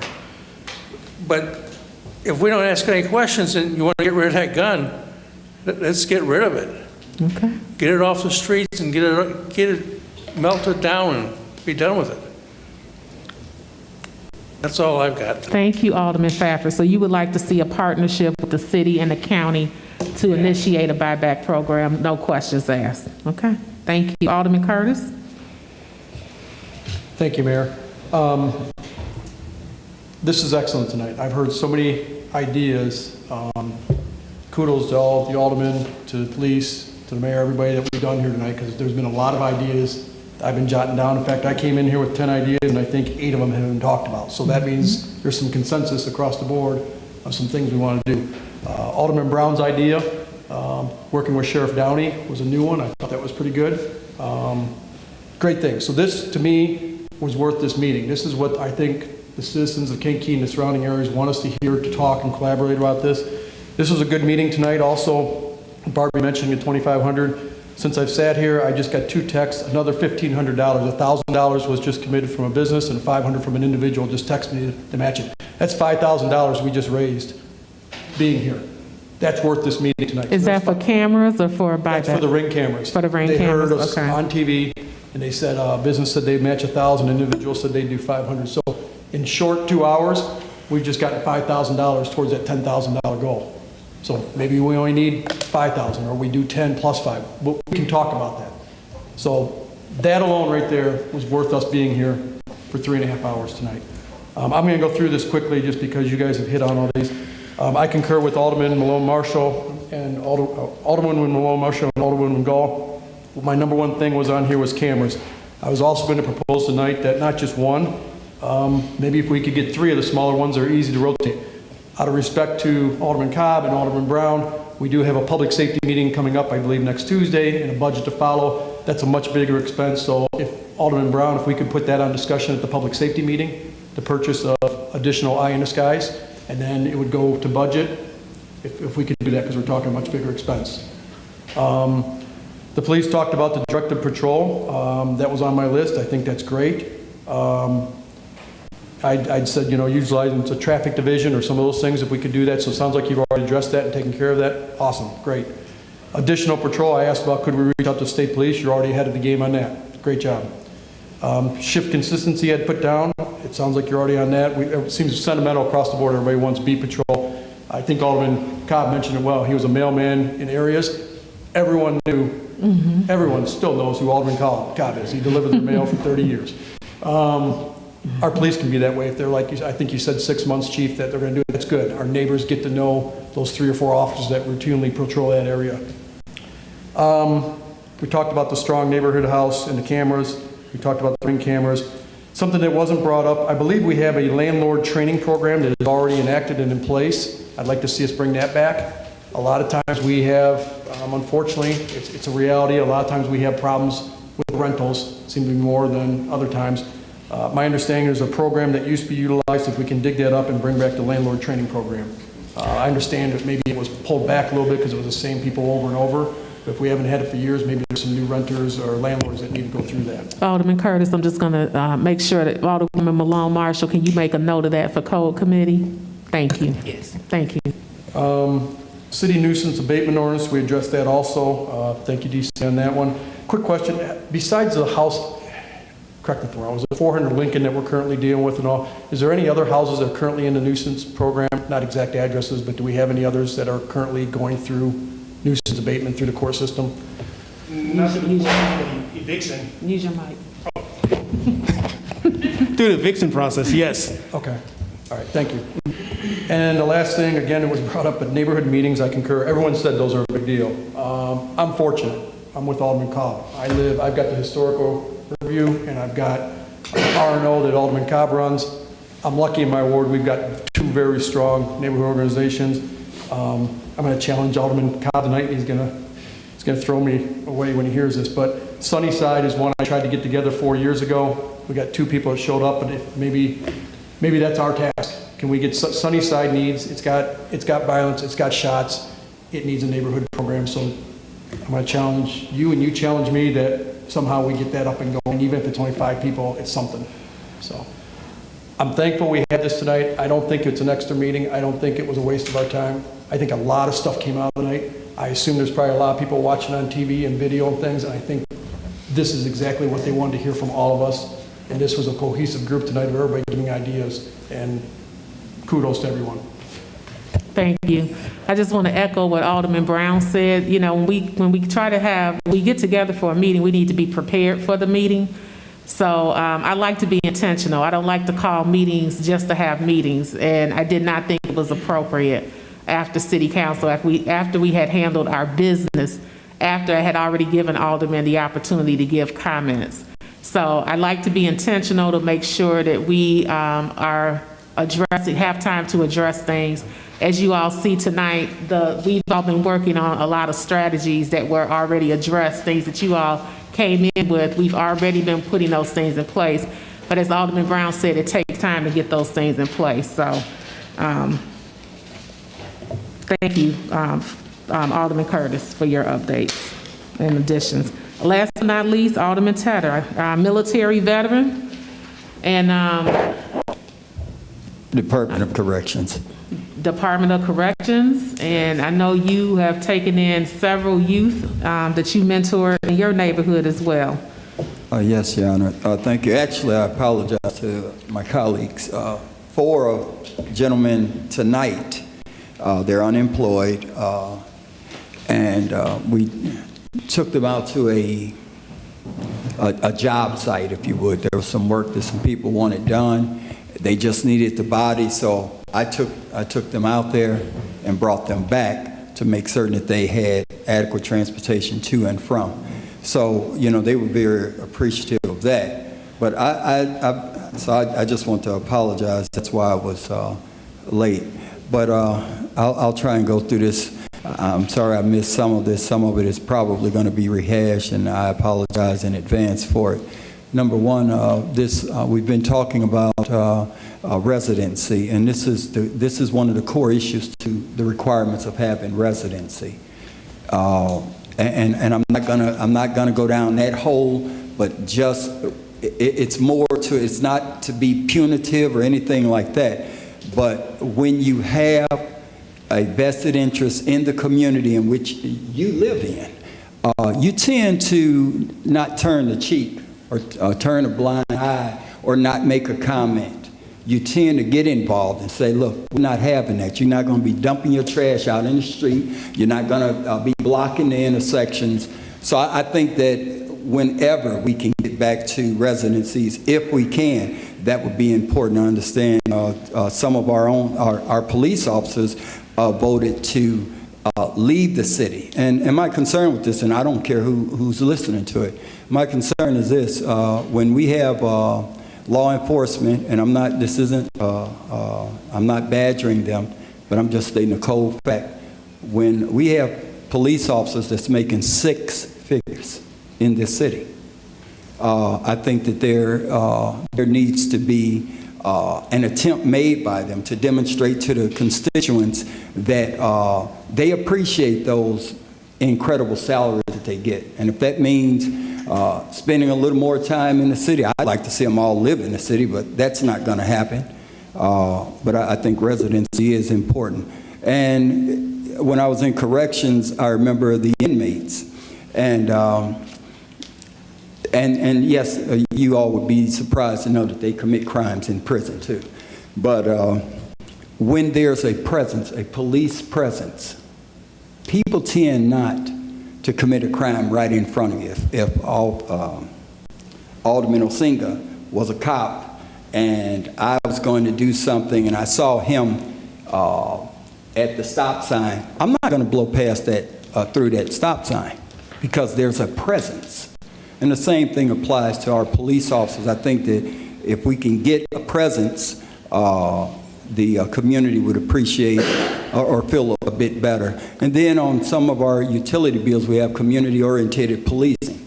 And that charge, and I say community-oriented policing, and I don't see, and I could be wrong, but I don't see a lot of boots on the ground, walking door to door, talking to Ms. Smith, walking around, talking to Bob, talking with Sheila, talking with Juarez, talking with Ms. Martinez, or talking to just some of the business owners, just stopping in and having a casual conversation, get to know them, and they get to know you as police officers. I think that's critically important, especially we're paying for it. I'd like to see some efforts made to maybe refine the community-oriented policing.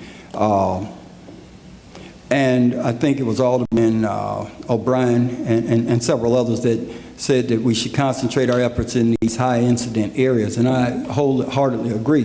One of the things that I thought we were going to do as a city, and maybe we will, but anytime that there's any type of violence or any type of crime, mainly violent crimes, that area should be swarming with law enforcement. I'm telling you, I had people, there was a shootout on my street.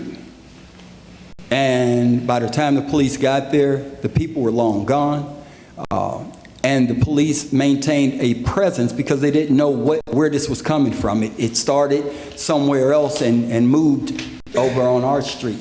But I think that if we can get our police with more one-on-one contact with our residents, I think that would be good. And the other thing about this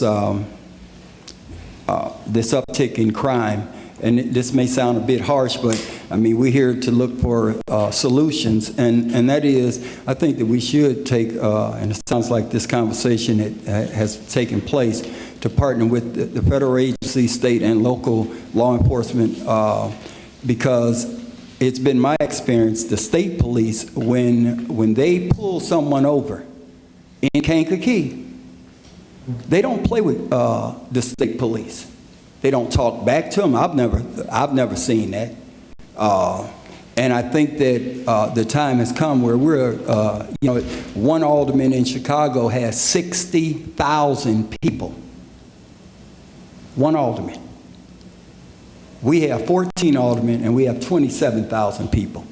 Now let's just get real here. Our footprint is not that large. I think that some of our police, we need to be a bit more proactive. And yes, there'll be some that will complain. There's this increase in police presence, and we're getting stopped for little things. But you stop the little things, and the big things never come into fruition. The best way to counter something like gun violence is to actually be present in your face. We're not going to have it. We're not going to have it. Not saying, well, I don't feel safe being in the city. You're a cop. If you don't feel safe in the city, what do you think about the people that's working at McDonald's or Burger King?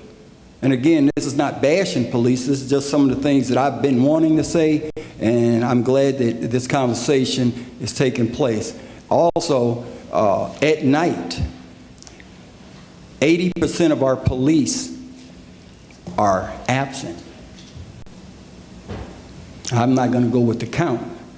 That's unacceptable. And it leads into this question from a young resident. I said, why don't you clown out in Bradley the way you clown here? And he said, they don't put up with it in Bradley. Now, what is he really saying then? That we do? But that's the mentality. When you drive out to Bradley, you got your seatbelt on, you're doing the speed limit and all of that. You come into Kankakee, seatbelt off, music blasting, and it's just rolling. People just rolling, blowing through stop signs and all of this. I mean, we've all seen this. And I'm very concerned about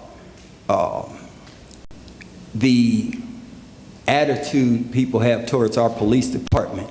I was fortunate enough to come here return in 95, and there was a host of murders. And I say I was fortunate enough because Chief Dalster at the time came in from the outside. Everybody, well, I shouldn't say everybody, there's some officers here, and there's some retired officers that were there when Chief Dalster came. And he didn't care about making friends. What he was there to do is get results. And he shook the whole operation up.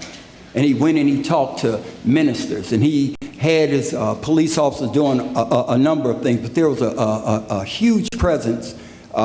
He was very visible. And I know that some of the police didn't like it, but he didn't care. He got the results. The crime went down. And some of the people left because the heat was on. And I think that needs to come back. We're a small enough community. We're not Chicago. You know, we should not have somebody getting shot and we say, oh, well, just look at Kankakee. They're shooting, there's murders. You know, it should not be that casual. It should be a real big thing. In this city, we shouldn't have that. I want to mention one of the things that in Hobby Heights, we had people shooting, brandishing weapons. I called the mayor, and I stated to the mayor, the residents are not accepting this. They were calling me going off. Well, I'm not Superman. I'm not jumping out there with a weapon or a cape or anything like that. I called the mayor, and the mayor made her calls, and they had cameras up. The bottom line is that house that was a nuisance, they're gone. Because there was a presence put right in their face saying, yeah, we know who you are and we know what you're doing and we're not leaving. They left. And I think that we are looking at some of that again. And this, I don't know how this would work, but I think it's worth looking into. And that is that we probably need to have someone from the state, someone from like internal affairs to come into our police department to do an assessment, to see our response time on calls, to see how we interact with the citizens, to see our manpower. How do we function as a police department? And maybe they can give us some tips, you know, but I think we should do that. And the mentoring program, that's fine. The last two mobile precincts. What I think we should look at or could look at is possibly setting up areas. I mean, put it in their face. If it's happening down there in the 400 block of Lincoln and Osborne, put police presence there. Put it in their face. Step up the patrols. You know, if I'm a criminal, I'm not going to commit a crime if there's police presence, so I tend not to do that. And the last I'll say is the interactions with the police. And I'm all for the police department too.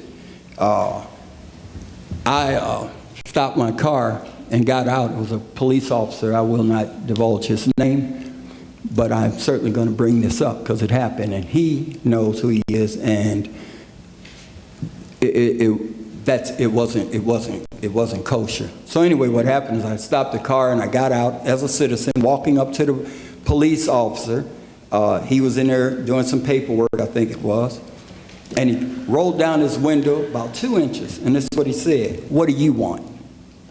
That's what he said to me. And I says, "Well, officer," I just want to know if this is the area that you're assigned to. And he said, "Why?" And then I says, "Oh, I forgot." I says, "I'm Fred Tedder. I'm one of the aldermen over here." "Oh, I didn't know you was an alderman." It does not matter. And if they're saying that to people that's elected, you can only imagine what they're saying to some of the younger people on the streets. They're getting beat up. And I'm not saying all the cops, but I'm just, hey, we're talking about it, let's talk about it. And that stuff is happening. So these areas where these shots are being fired, we need to go into those areas and let that community know that we care, you're safe, and the people, the perpetrators, that we're looking for you. I really do think that's what we should be leaning towards. And with that, Your Honor, thank you, and that's all my comments. Okay. Thank you, Alderman Tatter. I don't know at what point you came in, but I know I had spoken with Alderwoman Malone Marshall in detail about beats, and we will be moving to that structure. That's something that we've been working on with this uptick. And I think we're looking at 6 months. The officers will be assigned to beats, and we'll be rolling that out. So I wanted to make sure you knew that. A lot of similar comments about boots being on the ground, actually the visibility and making sure that we concentrate our resources in high crime areas. So that came up a number of times tonight. Some of us have been working with disadvantaged youth for a long time. And, I think we have to focus on why we're here, and that's to serve our community. So I did want to take some time to thank the department heads that came out. I know Chief Schultz was here, and I saw Steve Bertrand earlier, and I appreciate them coming. I had a capital team meeting and told several of them they didn't need to be here. Barbie was the only one on that call that needed to be here. So Chief showed up tonight, and so did Steve Bertrand, and it really speaks to how fortunate we are, the people that work in the city that care about the city. So I just want to encourage us to focus on the reason that we all are here, and that's service to our community, prioritizing our purpose, the why. And we need to get to work. If you have questions about Kankakee United or Jim Rowe's program, if you want to be proactive and help deter some of the negative activities our youth are exposed to, please contact them for more information. I'm going to thank you all for sharing and for coming out tonight. Again, public safety, that's a great place to have these discussions. Our Public Safety Committee meets the first Tuesday after the first City Council meeting, and Alderman Brown rarely cancels that meeting. I know if he has to be away, Alderman Osinga steps in. So those are certainly places, and those are open to the public and all City Council members. Some of you shared some very personal stories tonight, and I want to thank you for doing that, because it takes vulnerability, courage to be vulnerable and share those things. So I want to thank you all for trusting us in this space to share your stories. And I'm going to follow up with legal regarding the vote for allocating resources. I think we need to talk to Elizabeth as well. We do have a call scheduled to go for our bonding. But we are at their mercy, and everybody is refinancing right now. So I think that call is the second or third week in October. That was the soonest we can get scheduled. You remember? Okay. So once we do that, then we'll be going to the market to bond, and that will allow us the capital funding to make some of these larger purchases. Again, these things are going to take some time. I'll follow up with legal regarding the vote and Elizabeth in terms of where we are financially. But I just wanted to let you know your pledges are good, Alderman Curtis and Alderman Crawford, as of tonight. So thank you for making those. And last thing I wanted to share, that I did speak with a couple of the moms who have lost their sons to gun violence. I talked to 2 of them in the last couple weeks. Again, they stressed relationships. They commended some of our officers, Martinez, Zingray, CJ, and Brooks, I think it was. And they said that they tend to have a good relationship with the kids. And so one of the moms said she really wants to see our officers really building those relationships with the kids. Costello has also gotten a lot of compliments from the young people. And curfew, making sure we implement curfew for kids and hold them accountable. I think Alderman Osinga kind of talked about that. And then one of the moms said that a lot of the kids are seeing things. So like when the Junction used to have those parties, remember about a year ago, people used to contact me and give me a heads up, and then I would let the police know. So she said a lot of this is happening on Snapchat and Facebook. They're talking about where a shooting is going to happen or somebody's going after somebody.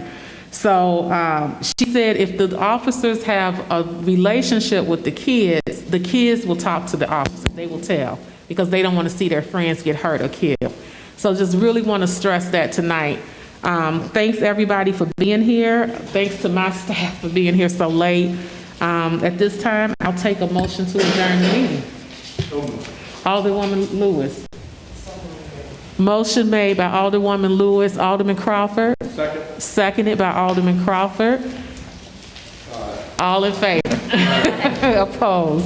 Thank you all for coming out and making time for the meeting.